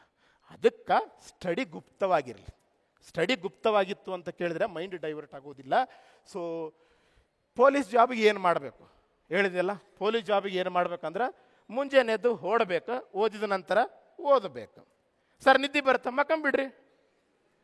ನಿದ್ದೆ ಬಂದ್ರೆ ಅಲಾರಾಮ್ ಇಟ್ಕೊಂಡು ಒಂದು ತಾಸು ಮಲ್ಕೊಳ್ರಿ. ಎಷ್ಟು ಅಗಲತ್ ನಿದ್ದೆ ಮಾಡೋದು ದರಿದ್ರತನ ಏನೇನೋ ಅಂತ ಸೈನ್ಸಲ್ಲಿ ಹೇಳ್ತಾರೆ. ನೀವು ಸ್ವಲ್ಪ ಟಯರ್ಡ್ ಆದಾಗ ಅಗಲತ್ ನಿದ್ದೆ ಮಾಡ್ರೆ ಮೈಂಡಿಗೆ ಭಾಳ ತಂಪು ಅನಿಸುತ್ತೆ. ರಿಯಾಲಿಟಿಯಲ್ಲಿ ರಾತ್ರಿ ನಿದ್ದೆ ಮಾಡಿದ್ರೆ ನಮ್ಗೆ ಅಷ್ಟು ಫೀಲ್ ಆಗೋದಿಲ್ಲ, ಅಗಲತ್ ನಿದ್ದೆ ಮಾಡಿದ್ರೆ ಫೀಲ್ ಆಗುತ್ತೆ. ಎದ್ದಿಗೇಸಿ ಚಂದ ಒಂದು ಯೋಗ ಮಾಡ್ಕೊಂಡು ಬಂತು ಓದ್ಕೊಂತ ಕೊಡೋಕೆ ಸ್ಟಾರ್ಟ್ ಮಾಡಿರಿ, ಆರಾಮ್ ಸಕ್ಸಸ್ ಆಗಿಬಿಡ್ತೈತೆ. ಅದಕ್ಕೆ ಇಷ್ಟು ಮಾಡಕ್ಕೆ ನೋಡಿ. So PSI strategy. ಇನ್ನು ಈಗ ಈ ಸಿಲೆಬಸ್ಸಿಗೆ ಬರ್ತೀನಿ. ಭಾಳಷ್ಟು ಮಿಸ್ಟೇಕ್ ಮಾಡ್ಲತ್ತಾರೆ ರೀ, ಭಾಳಷ್ಟು ಜನ ಭಾಳಷ್ಟು ಮಿಸ್ಟೇಕ್ ಮಾಡ್ತಾರೆ. ನಿಮ್ಮೆಲ್ಲರಿಗೂ ಗೊತ್ತಿದೆ ಸ್ನೇಹಿತರೆ, PSIಲಿ 2 ಪೇಪರ್ ಅದಾವೆ. ಒಂದು ಪೇಪರ್ 1 ಅಂತ ಇದೆ, ಒಂದು ಪೇಪರ್ 2 ಅಂತ ಇದೆ. ಪೇಪರ್ 1ನಲ್ಲಿ ಡಿಸ್ಕ್ರಿಪ್ಟಿವ್ ಟೈಪ್ ಅಂದರೆ ಬರವಣಿಗೆ ರೀತಿಯಲ್ಲಿ ಇದೆ. ನಾನು ಸಿಕ್ಕಾಪಟ್ಟಿ ಜನ PSI ನಮ್ಮ ರಾಯಚೂರಲ್ಲಾಗಿದ್ದಾರೆ, ನಮ್ಮ ಗುಲ್ಬರ್ಗದಲ್ಲಾಗಿದ್ದಾರೆ. I know since from last 10 years, ಅದು ಬೇರೆ ಮಾತು. ಬಟ್ ನಿಮಗೆ ಹೇಳುವುದೇ ಆದರೆ, ಸೊ ಪೇಪರ್ 1ನಲ್ಲಿ ಭಾಳಷ್ಟು ಜನ ಅದ್ರಾಗ ಈ ಗ್ರಾಮೀಣ ಭಾಗದ್ದು ಮತ್ತು BA ಬ್ಯಾಕ್ಗ್ರೌಂಡ್ ಇರುವಂಥ ಸ್ಟೂಡೆಂಟ್ಸು ಅವ್ರು ಏನು ಅಂತ ಕೇಳಿದ್ರೆ, ಪೇಪರ್ 1 ಅಂದರೆ ಅವ್ರ ತಲೆಗೆ ಒಂದೇ ಬರೋದು ಎಸ್ಸೆ. ಸರ್ ಪ್ರಬಂಧ ಯಾವ ಬರ್ತಾವೆ ಸರ್, ಇಂಪಾರ್ಟೆಂಟ್ ಪ್ರಬಂಧ ಯಾವ ಸರ್, ನೆನ್ಪಿಟ್ಕೊಂಡಿರ್ರಿ. ಮೇನ್ ಮಿಸ್ಟೇಕ್ ಇದೆ. ಯಾಕೆ ಪೇಪರ್ 1ನಲ್ಲಿ ಪ್ರಬಂಧ ಇಟ್ಟಿರಂದರೆ, ನಾಳೆಗೆ ನಿಮ್ಮ ಠಾಣೆಗೆ ಕೇಸಸ್ ಬರ್ತಾವೆ. ಕೇಸ್ ಡೈರಿ CD ಅಂತ ಬರ್ತೊಂದು. ಆ ಕೇಸ್ ಡೈರಿ ಬರಿಬೇಕು ಅಂತ ಕೇಳಿದ್ರೆ ನಿಮ್ಗೆ ಸ್ವಂತ ಬರವಣಿಗೆ ಶೈಲಿ ಗೊತ್ತಿರಬೇಕು, ಜಜ್ಮೆಂಟ್ ಇರುವಂಥ ಒಂದು ಜಜ್ಮೆಂಟ್ ಪವರ್ ಗೊತ್ತಿರಬೇಕು ನಿಮಗೆ. ಹಾಗಾಗಿ ಪ್ರಬಂಧ ಇಟ್ಟಿರ್ತಾರೆ. ಪ್ರಬಂಧ ಅಂದ್ರೇನು, ನೀನು ರೆಡಿ ಮಾಡ್ಕೊಳ್ತೀನಪ್ಪ. ಏನು say for example, 1 nation 1 election, ಒಂದು ರಾಷ್ಟ್ರ ಒಂದು ಚುನಾವಣೆ ಅನ್ನೋದೊಂದು ಟಾಪಿಕ್ ಅಪ್ಪ. ಇದ್ರ ಮೇಲೆ ಪ್ರಬಂಧ ನಾನು ರೆಡಿ ಮಾಡ್ತೀನಿ. ನಾನು ರೆಡಿ ಮಾಡಿ ಒಂದು 10,000 ಮಂದಿಗೆ ನಾನು ಯೂಟ್ಯೂಬಲ್ಲಿ ಟೆಲಿಗ್ರಾಮಲ್ಲಿ ಶೇರ್ ಮಾಡ್ತೀನಿ. 10,000 ಮಂದಿ ಅದನ್ನೇ ಬರೆದ್ರೆ ವ್ಯಾಲ್ಯೂಯೇಷನ್ ಮಾಡೋನು ಮೈಂಡ್ ಸೆಟ್ಟೇ ಬೇರೆ ಇರ್ತದೆ. ಅವ ಏನೋ ಬೇರೆನೇ ವಿಚಾರ ಮಾಡಿರ್ತಾನೆ. 10,000 ಮಂದಿ ಫ್ಲಾಪ್. ತಗೊಳ್ರಿ, ಮಾರ್ಗದರ್ಶನ ತಗೊಳ್ರಿ, ಏನನ್ನು ಹಾಕಿದ್ದಾನೆ ಇದನ್ನು ನೋಡ್ಕೊಳ್ರಿ. ನೀವು ಕೂಡ ಪ್ರತಿದಿನ ನ್ಯೂಸ್ ಪೇಪರ್ ಯಾವಾಗ ಅಂತ ಕೇಳಿದ್ರೆ, ಎಕ್ಸಾಮ್ ನೋಟಿಫಿಕೇಶನ್ ಆದಾಗ ನ್ಯೂಸ್ ಪೇಪರ್ ಹೋದ್ರೆ ಏನು ಯೂಸ್ ಇಲ್ಲ. ಯಾವತ್ತು ನಿಮ್ಮ ಜಾಬ್ ಆಗುತ್ತೆ ಅಂತ ನಿಮ್ಮ ತಲೆಗೆ ಮಾಡ್ಕೋಬೇಕು, ಜಾಬಿಗೆ ಹೋಗ್ಬೇಕಂತ ಬರುತ್ತಲ್ಲ, ಆವತ್ತಿನಿಂದ ಸ್ಟಾರ್ಟ್ ಮಾಡಬೇಕು. ನ್ಯೂಸ್ ಪೇಪರಲ್ಲಿ ಆರ್ಟಿಕಲ್ಸ್ಗಳು ಬರ್ತಿರ್ತವೆ, ಮ್ಯಾಗಝಿನ್ಸ್ಗಳಲ್ಲಿ ಆರ್ಟಿಕಲ್ಸ್ ಬರ್ತಿರ್ತವೆ, ಕಾನ್ಸ್ಟಿಟ್ಯೂಷನ್ ಬುಕ್ಕಲ್ಲಿ ಇರ್ತವೆ. ನೀನು PSIಗೆ ಓದ್ತಾ ಇರಬೇಕು, ವಿಷನ್ IAS ನೋಡ್ತಾ ಇರಬೇಕು, ಇನ್ಸೈಟ್ IAS ನೋಡ್ತಾ ಇರಬೇಕು. ಅಲ್ಲಿರುವಂಥ ಗುಣಮಟ್ಟದ ಅಂಶಗಳನ್ನು ನೀವು ಇಲ್ಲಿ ಹಾಕಿದರೆ ಎಲ್ಲರಿಗಿಂತ ಭಿನ್ನವಾಗಿ ಔಟ್ ಆಫ್ ಬಾಕ್ಸ್ ಥಿಂಕಿಂಗ್ ಅಂತ ಕರೀತಾರೆ ಇದನ್ನು. ಸೊ ಇದನ್ನು ಹಿಂದೆನೂ ಕೂಡ ಆಲೋಚನೆ ಮಾಡಿದ್ದೀವಿ, ಇವಾಗೂ ಕೂಡ ಅಂಥವ್ರೆ ಸೆಲೆಕ್ಟ್ ಆಗ್ತಾ ಇದ್ದಾರೆ. ಸೊ ಪೇಪರ್ 1ನಲ್ಲಿ ಫಸ್ಟ್ 1 ಎಸ್ಸೆ. ಈ ಎಸ್ಸೆಗೆ ಏನೆಲ್ಲ ಓದಬೇಕು ಮತ್ತು ಮೈಂಡ್ ಸೆಟ್ ಅಪ್ರೋಚ್ ಹೆಂಗಿರಬೇಕು ಅಂದರೆ, ಒಂದೇದು ನೋಡ್ರಿ ನ್ಯೂಸ್ ಪೇಪರ್ ರೀ. ನ್ಯೂಸ್ ಪೇಪರು ನೀವು ಇವಾಗ PSI 402 ಅದ ರೀ. ಈಗ ನಿನ್ನ ನ್ಯೂಸ್ ಪೇಪರ್ ಓದ್ರಿ ಏನು ಯೂಸ್ ಇಲ್ಲ, ಅದಕ್ಕೆ ಓದಕ್ಕೆ ಹೋಗ್ಬಾರ್ದು. ಯಾವಾಗ ಸರ್ ನಾನು ಡಿಗ್ರಿ ಮುಗಿಸಿದ್ದೀನಿ, ಇವಾಗ PSI ಆಗಬೇಕು, ಸ್ಟಾರ್ಟ್ ಮಾಡಬೇಕು. 2-3 ವರ್ಷ ನ್ಯೂಸ್ ಪೇಪರ್ ಓದಿದ್ರೆ ಅದು ನ್ಯೂಸ್ ಪೇಪರ್ ಟೇಸ್ಟ್ ಗೊತ್ತಾಗುತ್ತೆ. ನೀನು ಬರೀ ಒಂದು 6 ತಿಂಗಳದ ನ್ಯೂಸ್ ಪೇಪರ್ ಓದಿದ್ರೆ ಅದು ಮತ್ತೆ ಕಿರಿಕಿರಿ ಟೈಮ್ ಕನ್ಸ್ಯೂಮ್ ಆಗುತ್ತೆ. ಸೊ ಎರಡನೇದು ಮ್ಯಾಗ್ಝಿನ್ ಅಂದ್ರೆ ಇವೆ. ಈಗ ನೀವ್ಯಾರ ಯಾವ್ಯಾವ ಮ್ಯಾಗ್ಝಿನ್ಸ್ ಓದ್ತಿರಲ್ಲ, ಯಾವ್ಯಾವ ಮ್ಯಾಗ್ಝಿನ್ಸ್ಗಳಲ್ಲಿನೇ ಪ್ರತಿ ತಿಂಗಳ ಟಾಪಿಕ್ಸ್ ಕೊಟ್ಟಿರ್ತಾರೆ. ಈಗ 1 ನೇಷನ್ 1 ಎಲೆಕ್ಷನ್ ಅಂತ ಹೇಳಿದ್ನಲ್ಲ, ಅದನ್ನು ಕೊಟ್ಟಿರ್ತಾರೆ. ಅದನ್ನು ನಾನು ಒಂದು ಕಡೆ ಆ ಒಂದು ಟಾಪಿಕ್ನ ಬರ್ಕೊಂಡು ಇಟ್ಕೊಳ್ಬೇಕು ಅದನ್ನು. Next books. ಈಗ ಯಾವುದು 1 ನೇಷನ್ 1 ಎಲೆಕ್ಷನ್ ಅಂತ ಅದ, ಕಾನ್ಸ್ಟಿಟ್ಯೂಷನ್ ರಿಲೇಟೆಡ್ ಅಂತ ಒಂದು ಟಾಪಿಕ್ ಇದು. ಕಾನ್ಸ್ಟಿಟ್ಯೂಷನ್ ಬುಕ್ಕಲ್ಲಿ ಎಲೆಕ್ಷನ್ ಸಂಬಂಧಪಟ್ಟಂಗೆ ಎಲ್ಲ ಓದ್ಕೊಂಡ್ಬಿಡ್ಬೇಕು. MCQ ಅಲ್ಲಿ ಬಂದರೂ ರೆಡಿ ಇರಬೇಕು, ಪ್ರಬಂಧದಲ್ಲಿ ಬಂದರೂ ಕೂಡ ರೆಡಿ ಇರಬೇಕು. So next writing, daily practice ಮಾಡಬೇಕು. ಪ್ರಬಂಧ ಮ್ಯಾಕ್ಸಿಮಮ್ ಏನು ಮಾಡ್ತಾರೆ ಅಂತ ಕೇಳಿದ್ರೆ ಎಕ್ಸಾಮ್ ಸರಿ ಬಂದಾಗ ಮಾತ್ರ ಪ್ರಾಕ್ಟೀಸ್ ಮಾಡ್ತಾರೆ. ಮತ್ತು ಇನ್ನು ಈ ಟೆಸ್ಟ್ ಸೀರೀಸ್ಗಳು, ಒಳ್ಳೆ ಟೆಸ್ಟ್ ಸೀರೀಸು ಚೆನ್ನಾಗಿದ್ದವ್ರು ಇದ್ದರೂ ಒಳ್ಳೆಯದು. ಕೆಲವೊಂದು ಸಲ ಸುಮ್ಮನೆ ನಿಮ್ಮನ್ನು ಖುಷಿ ಪಡಿಸೋದಕ್ಕೋಸ್ಕರ 25 ಮಾರ್ಕ್ಸ್ ಬಂದಿರೋದಿಲ್ಲ, ನಿಮ್ಮನ್ನು 36 ಮಾರ್ಕ್ಸ್ ಕೊಟ್ಬಿಡೋದು. ನೀವು 25 ಮಾರ್ಕ್ಸ್ ಕೊಟ್ಬಿಟ್ರೆ ಮತ್ತೆ ಬೈತೀರಿ ಅವರಿಗೆ. ಒಟ್ಟು ಹೆಂಗೆ ಗೊತ್ತೇನ್ರಿ, ಇವತ್ತು ಮನಸ್ಥಿತಿ ಮೇಲೆ ಜೀವನ ನಡೀತಾ ಇದೆ. ನಮಗೆ ಬೇಕಾದಂಗೆ ಅಪೋಸಿಟ್ ಇದ್ದನು ಅಂದ್ರೆ ಈಸ್ ಒಳ್ಳೆವ್, ಅದರ್ವೈಸ್ ಈಸ್ ಕೆಟ್ಟವ್, ಈ ಥರ ಮೈಂಡ್ಸೆಟ್ಟು. ಸೊ ಹಾಗಾಗಿ ಈ ಎಸ್ಸೆಗೆ ಸಂಬಂಧಪಟ್ಟಂಥದ್ದು ಅಷ್ಟನ್ನ ನೋಡ್ಕೊಡ್ರಿ. ಇನ್ನೊಂದೇನು ಗೊತ್ತಾ, ಮ್ಯಾಕ್ಸಿಮಮ್ ಹುಡುಗರು ಬರೀ ಎಸ್ಸೆದ ಮೇಲೆ ಕಾನ್ಸಂಟ್ರೇಟ್ ಮಾಡ್ತಾರೆ. PSI ಪೇಪರ್ 1 ಅಂದರೆ ಎಸ್ಸೆ ಒಂದೇ ಅಲ್ಲ, ಯಾವ್ದು ಎಸ್ಸೆ ಬರುತ್ತೆ ಅನ್ನೋದು ಗೊತ್ತಿಲ್ಲ, ನಿಮ್ಮ ಕೈಯಾಗಿಲ್ಲ. ಬರೆದ ಮೇಲೆ ವ್ಯಾಲ್ಯೂಯೇಷನ್ ಮಾಡೋನು ಮೈಂಡ್ ಸೆಟ್ ಹೇಗಿದೆ ಅನ್ನೋದು ಗೊತ್ತಿಲ್ಲ, ಅನ್ಸರ್ಟನ್ ಅಲ್ರಿ. ಗ್ಯಾರಂಟಿ ಸ್ಕೋರ್ ತರುವಂಥದ್ದು ಯಾವುದು, ಟ್ರಾನ್ಸ್ಲೇಷನ್. ನೀವೇನು ಕನ್ನಡದಲ್ಲಿ ಕರಿತೀರೋ ಡಿಕ್ಷನರಿಯಲ್ಲಿ ಏನಿದೆಯೋ ಅವನು ಕೂಡ ಅದೇ ಕರಿಬೇಕಲ್ರಿ. ಈಗ India is a beautiful country, Bharat ಒಂದು ಸುಂದರ ರಾಷ್ಟ್ರ, ಇದನ್ನು ಮತ್ತೆ ಬೇರೆ ಏನಾನ ಅನ್ನಕ್ಕಾಗತ್ತೇನ್ರಿ? ಮೇ ಬಿ ಅವ್ನು ವ್ಯಾಕ್ಯಾಬ್ಯುಲರಿ ಇತ್ತಂದ್ರೆ ಇನ್ನೊಂದು ಎರಡು ಪದಗಳನ್ನ ಸಮಾನಾರ್ಥಕ ಪದಗಳನ್ನು ಸೇರಿಸ್ಬೋದು. ಹಾಗಾಗಿ ಈ ಭಾಷಾಂತರ ಅನ್ನೋದು ಕರೆಕ್ಟ್ ಮ್ಯಾಥಮೆಟಿಕ್ಸ್ ಇದ್ದಂಗೆ ರೀ. ಎಷ್ಟು ಬರೆದಿರ್ತಾರೋ ಅಷ್ಟು ಮಾರ್ಕ್ಸ್ ಸಿಗ್ತಾವೆ. ಸರ್ ನಾನು ಆರ್ಟ್ಸ್ ಸರ್, ನಮಗೆ ಸಮಸ್ಯೆ ಇರೋದೇ ಇಂಗ್ಲೀಷು, ಅದಕ್ಕೂ ನಾನು ಆರ್ಟ್ಸ್ ತೊಗೊಂಡಿರ್ತೀವಿ ಭಾಳಷ್ಟು ಸಲ. ನಾವು ಇಂಗ್ಲೀಷಲ್ಲಿ ಫೇಲ್ ಆಗ್ತೀವಿ, ಇಂಗ್ಲೀಷಲ್ಲಿ ಅಂಜಿಕೆ ಇರುತ್ತೆ ಅನ್ನೋದನ್ನೇ ಸೈನ್ಸು ಕಾಮರ್ಸ್ ಬಿಟ್ಟು ತೊಗೊಂಡಿರ್ತೀವಿ. ಸೊ ಬೇಸಿಕ್ ಇಂಗ್ಲೀಷ್ ಗ್ರಾಮರ್ ಗೊತ್ತಿದ್ರೆ ಸಾಕ್ರಿ. ಸರ್ ಅದನ್ನು ಗೊತ್ತಾಗಲ್ಲ, ಕನ್ನಡ ಗ್ರಾಮರ್ ಗೊತ್ತಿದ್ರೆ ಸಾಕ್ರಿ. ಕನ್ನಡದಲ್ಲಿ ಸ್ವರಗಳು ಯಾವ್ಯಾವು, ಇಂಗ್ಲೀಷ್ನಲ್ಲಿ ಅವಕ್ಕೆ ಏನಂತ ಕರಿತೀವಿ. ಸ್ಲೋ ಆಗಿ ಒಂದು ದಿನ ಪ್ರಾಕ್ಟೀಸ್ ಮಾಡ್ಕೊತ ಹೋದರೆ 3 ತಿಂಗಳಲ್ಲಿ ನಿಮಗೆ ಲೆಕ್ಕ ತಪ್ಪಿ ವೊಕ್ಯಾಬ್ಯುಲರಿ ಬಂದಿರ್ತದೆ, ಲೆಕ್ಕ ತಪ್ಪಿ ಟ್ರಾನ್ಸ್ಲೇಷನ್ ಮೇಲೆ ಕಂಟ್ರೋಲ್ ಬಂದಿರ್ತದೆ. ಇದಕ್ಕೆ ಯಾವುದೇ ಬುಕ್ಗಳು ತಗೊಂಡ್ರು ಯೂಸ್ ಇಲ್ಲ. ಟ್ರಾನ್ಸ್ಲೇಷನ್ಗೆ ಯಾವುದೇ ಬುಕ್ ತೊಗೊಂಡ್ರೆ ಕಾಪಿ ಪೇಸ್ಟ್ ಮಾಡ್ಬೋದು, ಇನ್ನೊಬ್ಬರು ಮಾಡಿದ್ದನ್ನು ಮಾಡ್ಬೋದು. ಪೇಪರ್ ಒನ್ ಉದ್ದೇಶ ಅದಲ್ಲ. ಪೇಪರ್ ಒನ್ ಉದ್ದೇಶ ನಿಮ್ಮ ವ್ಯಕ್ತಿತ್ವವನ್ನು ಚೆಕ್ ಮಾಡುವಂಥದ್ದು. ಹಾಗಾಗಿ ಟ್ರಾನ್ಸ್ಲೇಷನ್ಗೆ ಒಂದು ಬೇಸಿಕ್ ಗ್ರಾಮರ್ ಗೊತ್ತಿರಲಿ. ಎರಡನೇದು ವೊಕ್ಯಾಬ್ಯುಲರಿ. ಸರ್ ವೊಕ್ಯಾಬ್ಯುಲರಿದ್ದ ಹಿಂದೂ ನ್ಯೂಸ್ ಪೇಪರ್ ಓದ್ಬೇಕಂತಾರೆ, ಯಾವುದಾದ್ರೂ ಓದ್ರಿ. ಈಗ second PUC science history book ಅದ, ಕನ್ನಡ ಮೀಡಿಯಮಲ್ಲಿ ಐತಿ ನಿಮ್ಮ ಹತ್ರ. ಇಂಗ್ಲೀಷ್ ಬುಕ್ ತೊಗೊಳ್ರಿ. ಕನ್ನಡ ಹೆಂಗೆ ಓದಕತ್ರಿ, ಇಂಗ್ಲೀಷ್ನಾಗ ಯಾವ ಪದಗಳು ಗೊತ್ತಿಲ್ಲ ಅವನ್ನೆಲ್ಲ ಬರ್ಕಾಂತ ಹೋಗ್ಬಿಡ್ರಿ. ಅದರಲ್ಲಿನೇ ತಲೀನರಾಗ್ಬಿಡ್ರಿ ನೀವು. ಸೊ ಪ್ರಾಕ್ಟೀಸ್ ಮಾಡಬೇಕು. ಪ್ರಾಕ್ಟೀಸ್. ಯಾರಾದರೂ ಟೀಚರ್ಸ್ ಇರ್ತಾರೆ, ಒಮ್ಮೆ ಯಾರು PSIಗೆ ಕೋಚಿಂಗ್ ಕೊಡೋತ್ರ ನಾವು ಹೋಗ್ಕೋಬೇಡ್ರಿ. ಹೈಸ್ಕೂಲ್ ಟೀಚರ್ ಹತ್ರ ಹೋಗ್ರಿ, ಪ್ರೈಮರಿ ಟೀಚರ್ ಹತ್ರ ಹೋಗ್ರಿ, ನಿಮ್ಗೆ ಏನು ಬೇಕಾದ ಕೊಡ್ತಾರೆ ರೀ ಅವರು. ನೆನ್ಪಿಟ್ಕೊಡ್ರಿ, ಎಲ್ಲ ಪ್ರೊಫೆಷನ್ಗಳಲ್ಲಿ ಯಾರಾದರೂ ಅತ್ಯಂತ ವಿಶಾಲ ಹೃದಯದವರೆಗಿನ ಇದ್ದರೆ ಅದು ಪ್ರೈಮರಿ ಟೀಚರ್ಸು, ಹೈಸ್ಕೂಲ್ ಟೀಚರ್ಸ್. ನೀವು PSIಗೆ ಓದಕತ್ತೀನಿ ಸರ್, ಇಂಗ್ಲೀಷ್ ಇರ್ತದೆ, ಅವ್ರ ಮೆಥಡ್ ಈ ಪೇಪರ್ ಇಂಗ್ಲೀಷ್ ಇರ್ತದೆ ಕೊಡ್ರಿ. ನೀವು ಬರ್ರಿ ದಿನ ಬರ್ರಿ ಅಂತ ಅವರೇ ಹೆಚ್ಚು ಕಡಿಮೆ ನಿಮ್ಮ ಮನೆಗೆ ಬರ್ತಾರೆ ರೀ. ಅಷ್ಟು ಒಳ್ಳೆ ಮನುಷ್ಯರು ಇರ್ತಾರೆ ಎಕ್ಸೆಪ್ಷನಲ್.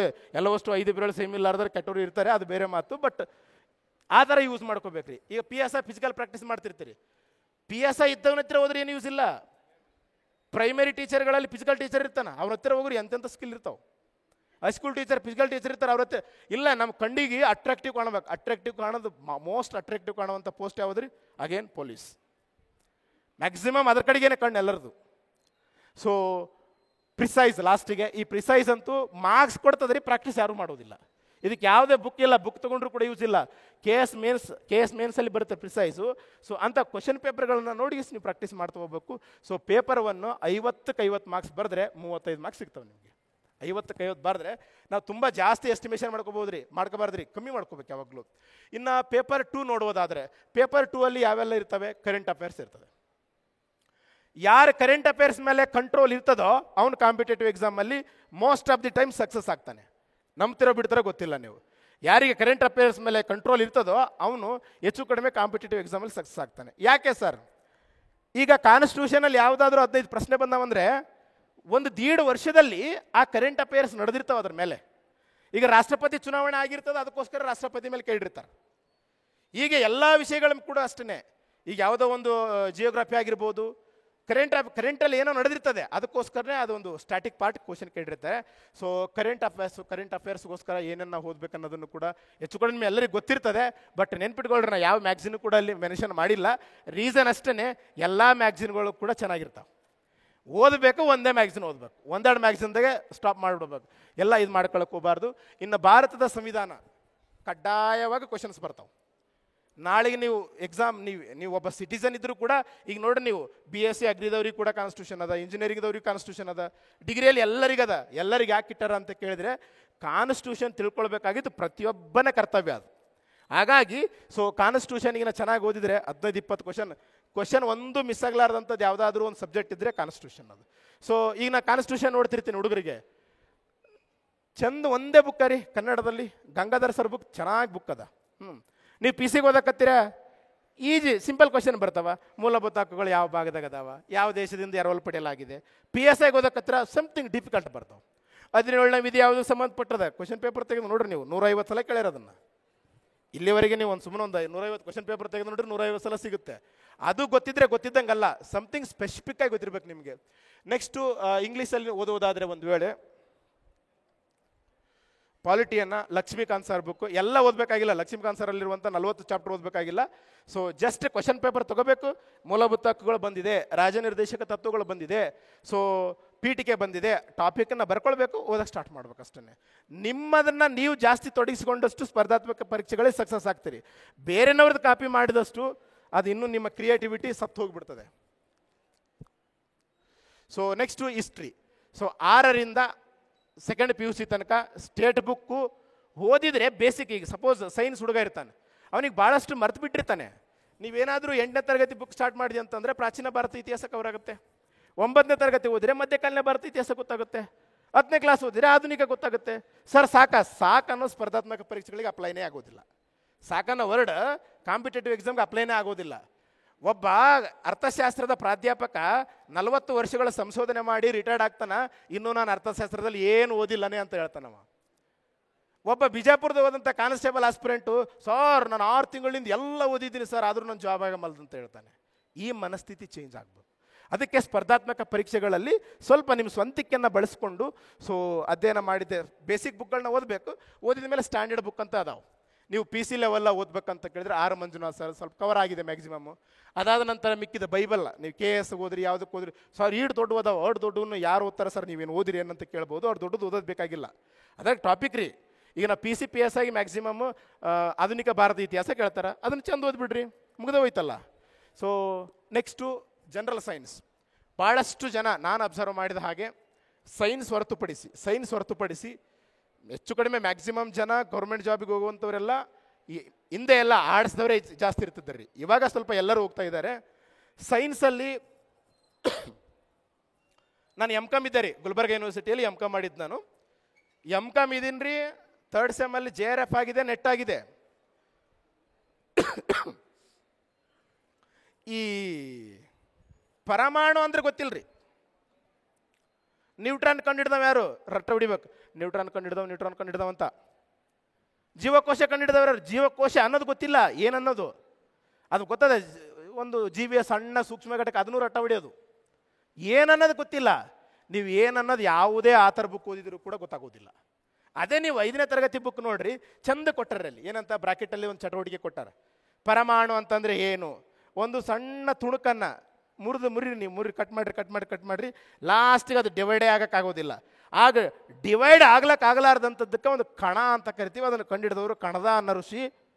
ಆ ಕಣಕ್ಕೆ ಮುಂದೆ ಯುರೋಪಿಯನ್ರೆಲ್ಲ ಬರ್ತಾರೆ, ಅವರುಗಳೆಲ್ಲ ಪರಮಾಣು ಅಂತ ಕರೀತಾರೆ. ಅದೇ ಕಣ್ಣಿಗೆ ಕಾಣೋದಿಲ್ಲ. ಇದು MCOM ಓದಿ ಇವಾಗಲೂ ಎಷ್ಟೋ ಮಂದಿ ಮಾಸ್ಟರ್ ಡಿಗ್ರಿ ಆಗಿರ್ತದೆ, ಬೇಸಿಕ್ ಸೈನ್ಸ್ ಅರ್ಥ ಆಗೋದಿಲ್ಲ. ಏನು ಮಾಡ್ತಾರೆ ಅಂತಂತ ಈ ಕಾಂಪಿಟೇಟಿವ್ ಬುಕ್ಗಳನ್ನ ನೋಡ್ತಾರೆ, ರಟ್ಟ ಹೊಡೆದು ಬಿಡ್ತಾರೆ. ಕೈ ಕೊಡ್ತದೆ ರೀ, ಕಾಂಪಿಟೇಟಿವ್ ಎಕ್ಸಾಮ್ಗಳಲ್ಲಿ ಕೈ ಕೊಡ್ತದೆ. ಅದಕ್ಕೆ ನೀವು 6 to 10th ಬುಕ್ಸ್ಗಳನ್ನು ಚೆನ್ನಾಗಿ ಓದಿದರೆ ನೀವು ಬೇಕಿದ್ರೆ ನೋಡ್ರಿ, ನೆಕ್ಸ್ಟ್ KS ಬಿಡ್ತದೆ. ಒಂದು 2 ಸಲ 3 ಸಲ ಅವ್ನು ಓದಿಬಿಡ್ರಿ. ಓದಿದ್ಮೇಲೆ ಬೇಕಿದ್ರೆ ಬೇರೆ ಒಂದು ತೊಗೊಳ್ರಿ. ಬೇರೆ ಬುಕ್ ಏನು ಕಾಣ್ತಾವಲ್ಲ ಅವು ಬೇರೆ ಬುಕ್ಗಳನ್ನ ತೊಗೊಳ್ರಿ. ನೀವು ಯಾವುದೇ ಬುಕ್ ತೊಗೊಳ್ರಿ, ಅಲ್ಲಿ ಇರುವಂತಲ್ಲ ಯಾವುದೇ ಬುಕ್ ತೊಗೊಂಡ ಮೇಲೆ ಅದನ್ನು 4ರಿಂದ 5 ಸಲ ಓದ್ಬೇಕ್ರಿ. ನೆಕ್ಸ್ಟು ಇರುವಂಥದ್ದು ಭೂಗೋಳಶಾಸ್ತ್ರ. ಸೊ ಭೂಗೋಳಶಾಸ್ತ್ರಕ್ಕೆ ಮುಖ್ಯವಾಗಿ ಅಗೇನ್ 8th ಸ್ಟ್ಯಾಂಡರ್ಡ್ ಬುಕ್ ಓದಿರಂದರೆ ಪ್ರಾಕೃತಿಕ ಭೂಗೋಳ, 9th ಸ್ಟ್ಯಾಂಡರ್ಡ್ ಬುಕ್ ಓದಿದ್ರೆ ಕರ್ನಾಟಕದ ಭೂಗೋಳ. ಗ್ರೂಪ್ C ವಿಲೇಜ್ ಅಕೌಂಟೆಂಟ್ಗೆ ಸ್ಪೆಸಿಫಿಕ್ಕಾಗಿ ಕರ್ನಾಟಕದ ಭಾಳ ಕೇಳ್ತಾರೆ ರೀ. ಸೊ 9th ಸ್ಟ್ಯಾಂಡರ್ಡ್ ಭೂಗೋಳಶಾಸ್ತ್ರ ಬುಕ್ಕಲ್ಲಿ ಚೆನ್ನಾಗಿದೆ. ಮತ್ತು next Ranganath sir book, standard book ಅದಾವೆ. ಸರ್ ಅಷ್ಟು ಹೋಗೋಕ್ಕಾಗಲ್ಲ, ಬೇರೆದು ಯಾವುದೇ ತೊಗೊಳ್ರಿ, ನೀವು ಓದ್ರಿ, 4 ಸಲ ಓದ್ರಿ. ಸೊ ಅಟ್ಲಾಸ್ ಅಂತೂ ನೋಡಲೇಬೇಕು ರೀ. ಭೂಗೋಳಶಾಸ್ತ್ರದಲ್ಲಿ ನೀವು ಚೆನ್ನಾಗಿ ಕಂಟ್ರೋಲ್ ಬರಬೇಕು ಅಂತ ಕೇಳಿದ್ರೆ ಸೊ ಅಟ್ಲಾಸ್ ಮ್ಯಾಪ್ ನೋಡಲೇಬೇಕು. ಯಾವ್ಯಾವ ಸ್ಥಳಗಳ ಸುದ್ದಿಯಲ್ಲಿ ಅದಾವೆ, for example Israel, for example Ukraine. ನೋಡಿರಿ ಇತ್ತೀಚೆಗೆ 2023 ಎಷ್ಟು ಎಕ್ಸಾಮ್ ಆಗ್ಯಾವ, ಉಕ್ರೇನ್ಗೆ ಸಂಬಂಧಪಟ್ಟಂಗೆ ಎಷ್ಟು ಕ್ವಶನ್ ಬಂದಾವ ನೋಡ್ರಿ. ನೀವು ಯಾಕೆ ಬಂದದ, ಸುದ್ದಿಯಲ್ಲಿ ಅದ. ಮ್ಯಾಪನ್ನು ನೋಡ್ಕೋಬೇಕು, ಅದಕ್ಕೆ ಸಂಬಂಧಪಟ್ಟಂಥ ಜಿಯೋಗ್ರಫಿ ನೋಡ್ಕೊಂಡ್ಬಿಡ್ಬೇಕು, ಕವರ್ ಆಗಿಬಿಡ್ತದೆ. ಸೊ ನೆಕ್ಸ್ಟು ಅರ್ಥಶಾಸ್ತ್ರದಲ್ಲಿ ಕರೆಂಟ್ ಅಫೇರ್ಸ್ ರಿಲೇಟೆಡ್ ಭಾಳ ಕೇಳ್ತಾರೆ. ಅದ್ರಾಗ ವಿಶೇಷವಾಗಿ RBI, GDP related, national income, so budget related, inflation. ಅದನ್ನು ಬಿಟ್ಟರೆ ಬೇರೆದು ಕೇಳೋಕೆ ಹೋಗೋದಿಲ್ಲ. ಕಾನ್ಸೆಪ್ಟ್ ಅರ್ಥ ಮಾಡ್ಕೋಬೇಕು, ಕರೆಂಟ್ ಅಫೇರ್ಸ್ಗೂ ಲಿಂಕ್ ಕೊಟ್ಕೋಬೇಕು. ಸೊ ನೆಕ್ಸ್ಟು ಮಾನಸಿಕ ಸಾಮರ್ಥ್ಯ. ಸೊ ಮಾನಸಿಕ ಸಾಮರ್ಥ್ಯಕ್ಕೆ ಬುಕ್ ಓದೋಕ್ಕಿಂತ ಭಾಳಷ್ಟು ಇನ್ನೊಂದು ಬೇಸಿಕ್. ನೀವು ಸೈನ್ಸ್ ಬ್ಯಾಕ್ಗ್ರೌಂಡ್ ಇದ್ದರೆ ನೋ ಪ್ರಾಬ್ಲಮ್. ಆರ್ಟ್ಸ್ ಬ್ಯಾಕ್ಗ್ರೌಂಡ್ ಇದ್ದರೆ ಸರ್ ನನಗೇನು ಗೊತ್ತಾಗಲ್ಲ ಅನ್ನೋದನ್ನ ಮೈಂಡ್ಸೆಟ್ನಿಂದ ತೆಗೆದಾಕ್ಬಿಡ್ರಿ. ಡಿಫಿಕಲ್ಟ್ ಅನ್ನೋದನ್ನ ಮೈಂಡ್ಸೆಟ್ನಿಂದ ತೆಗೆದ್ರೆ ಅದಕ್ಕೆ ಕೆಲಸನೇ ಈಸಿಯಾಗಿ ಸ್ಟಾರ್ಟ್ ಆಗುತ್ತೆ. ಸೊ ಬೇಸಿಕ್ಕಾಗಿ ಮ್ಯಾಥ್ಸ್ನ ಬೇಸಿಕ್ ಏನ್ರಿ, ನಾವೇನು ಬೋರ್ಡ್ ಮಾಸ್ ಅಂತ ಕರಿತೀವಲ್ಲ, ಸೊ ಆ board mass edition, multiply, ಕೂಡಿಸೋದು, ಕಳೆಯೋದು, ಗುಣಕಾರ, ಭಾಗಾಕಾರ, so ವರ್ಗ ಮೂಲಗಳು, ಘನ ಮೂಲಗಳು ಗೊತ್ತಾಗ್ಬಿಟ್ರೆ ಈಸಿಯಾಗಿ ಅರ್ಥ ಆಗಿಬಿಡ್ತಾರೆ ಮ್ಯಾಥ್ಸು. ಸೊ ನಿಮಗೆ ಇಲ್ಲ ಸರ್ ನನಗೆ ಮೆಂಟಲ್ ಎಬಿಲಿಟಿ ಡಿಫಿಕಲ್ಟ್ ಇದೆನಾ, ಆನ್ಲೈನಲ್ಲಿ ಕೋಚಿಂಗ್ ಕೊಡ್ತಾರೆ. ನೀವೇನು ಧಾರವಾಡ ಬಿಜಾಪುರಕ್ಕೆ ಹೋಗ್ಬೇಕಾಗಿಲ್ಲ, ತೊಗೊಂಬಿಡ್ರಿ. ಸರ್ ದುಡ್ಡಿಲ್ಲ, ಹೊರಗಡೆ ಗಾರೆ ಕೆಲಸಕ್ಕೆ ಹೋದರೆ 500 ರೂಪಾಯಿ ಕೊಡ್ತಾರೆ ರೀ. ಅಂಥ ಬಡತನ ಇದ್ದರೆ ಗಾರೆ ಕೆಲಸ ಮಾಡೋನಿಗೆ 15 ರೂಪಾಯಿ ಕೊಡ್ತಾರೆ. ಅವ್ರಿಗಿಂತ ಹತತಾಗಬಾರ್ದ್ರಿ ನಾವು ಎಜುಕೇಟೆಡ್ ಆದಮೇಲೆ ನುಗ್ಗುತ್ತಾ ಇರಬೇಕು ಸಮಸ್ಯೆಗಳು ಏನೇ ಬಂದರೂ ಕೂಡ. ಸೊ ಎಲ್ಲದಕ್ಕಿಂತ important previous year question paper. ನೀವೇನಾದರೂ ಪ್ರೀವಿಯಸ್ ಇಯರ್ ಕ್ವಶನ್ ಪೇಪರ್ ಓದಲಾರದೆ ಯಾವ ಬುಕ್ ಓದಿದರೂ ಕೂಡ ನೀವು ಹೋಗುವಂಥ ದಾರಿ ಯಾವುದು ಅನ್ನೋದು ಗೊತ್ತೇ ಆಗೋದಿಲ್ಲ. ಕ್ವಶನ್ಸು ಈ ವರ್ಷ ಹೆಂಗೆ ಕೇಳಕತ್ತಾರೆ, ಈ 545 ಎಕ್ಸಾಮ್ ಆದಮೇಲೆ ಹೆಂಗೆ ಕೇಳತ್ತಾರೆ. KE ಕೊಟ್ಟರಿ ಮೊನ್ನೆ ಭಾಳಷ್ಟು ಜನ ಇನ್ ಡೆಪ್ತ್ ಕೇಳ್ತಾರೆ ಅಂತ ಸಿಕ್ಕಾಪಟ್ಟೆ ಓದ್ಬಿಟ್ಟಿದ್ರು. ಚೆನ್ನಾಗಿ ಓದೋರೆ ಸಿಕ್ಕಾಪಟ್ಟೆ ಇಯರ್ ಓದಿದ್ದಾರೆ, ಫ್ಲಾಪ್ ಆದರು. PSಗೆ ಯಾರು ಓದ್ತಾ ಇದ್ರಲ್ಲ ಈ ಸಿಂಗಲ್ ಲೈನ್ ಕ್ವಶನ್ಗಳು 75-76 ಸ್ಕೋರ್ ಆಗಿದ್ದಾರೆ ಅವ್ರಿಗೆ. PSIಗೆ ಓದಂಥವ್ರು ಹೋದ್ರೆ 65 ದಾಟ್ತಾ ಇಲ್ರಿ. ಹೀಗೆ ಆಗ್ತಿರ್ತವೆ. ಸ್ಪರ್ಧಾತ್ಮಕ ಪರೀಕ್ಷೆ ಅಂದ್ರೆ ಏನು ಹೇಳ್ರಿ, CET ಕಾಮನ್ ಎಲಿಮಿನೇಷನ್ ಟೆಸ್ಟ್. ಅದು ಕಾಮನ್ ಎಂಟ್ರೆನ್ಸ್ ಟೆಸ್ಟ್ ಅಲ್ಲ. 545 ಮಂದಿನ ಬಿಟ್ಟು ಮಿಕ್ಕಿದಾರನ್ನೆಲ್ಲ ಕಟ್ ಮಾಡ್ಕೊಂತ ಹೋಗ್ಬೇಕು. ಅದು ಯಾವ ತಲೆಗಡಿಸೋಳಕ್ಕೆ ಹೋಗೋದಿಲ್ಲ. ಅದಕ್ಕೆ ಪ್ರೀವಿಯಸ್ ಇಯರ್ ಕ್ವಶನ್ ಪೇಪರ್ ನೋಡಬೇಕು. ಪ್ಲಸ್ ಮುಂದೆ ಹೆಂಗೆ ಬರುತ್ತಾ ಅನ್ನೋದನ್ನು ನೀವು ಯಾರು ಗ್ರಾಸ್ಪ್ ಮಾಡ್ತೀರಲ್ಲ ಅದು ನಿಮ್ಮ ಯುನಿಕ್ ಸ್ಟ್ರೆಂತ್. ಅದು ಹಿಂಗೆ ಇನ್ನೂ ಏನು ಕ್ವಶನ್ ಬರ್ಬೋದಪ್ಪ ಇದ್ರ ಮೇಲೆ, ಹಿಂಗೆ ಬರ್ಬೋದಾ, ಆ ಟಾಪಿಕ್ ಆ ಬುಕ್ಕಲ್ಲಿಲ್ಲ. ಜಸ್ಟ್ ಸರ್ಚ್ ದಿ ಇಂಟರ್ನೆಟ್ ಸಿಕ್ಕಾಪಟ್ಟೆ ಸಿಗುತ್ತೆ ಇವತ್ತು. ಸರ್ಚ್ ಮಾಡಿದ್ರಾಗ ಆ್ಯಡ್ ಮಾಡ್ಕೊ. So previous year question paper ಕಡ್ಡಾಯವಾಗಿ ನೀವು PSI ಗೊತ್ತಿ ಅಂದರೆ PSIದಷ್ಟೇ ಅಲ್ರಿ, UPSCದು ಹಿಡ್ಕೊಂಡಿರ್ಬೇಕು ರೀ.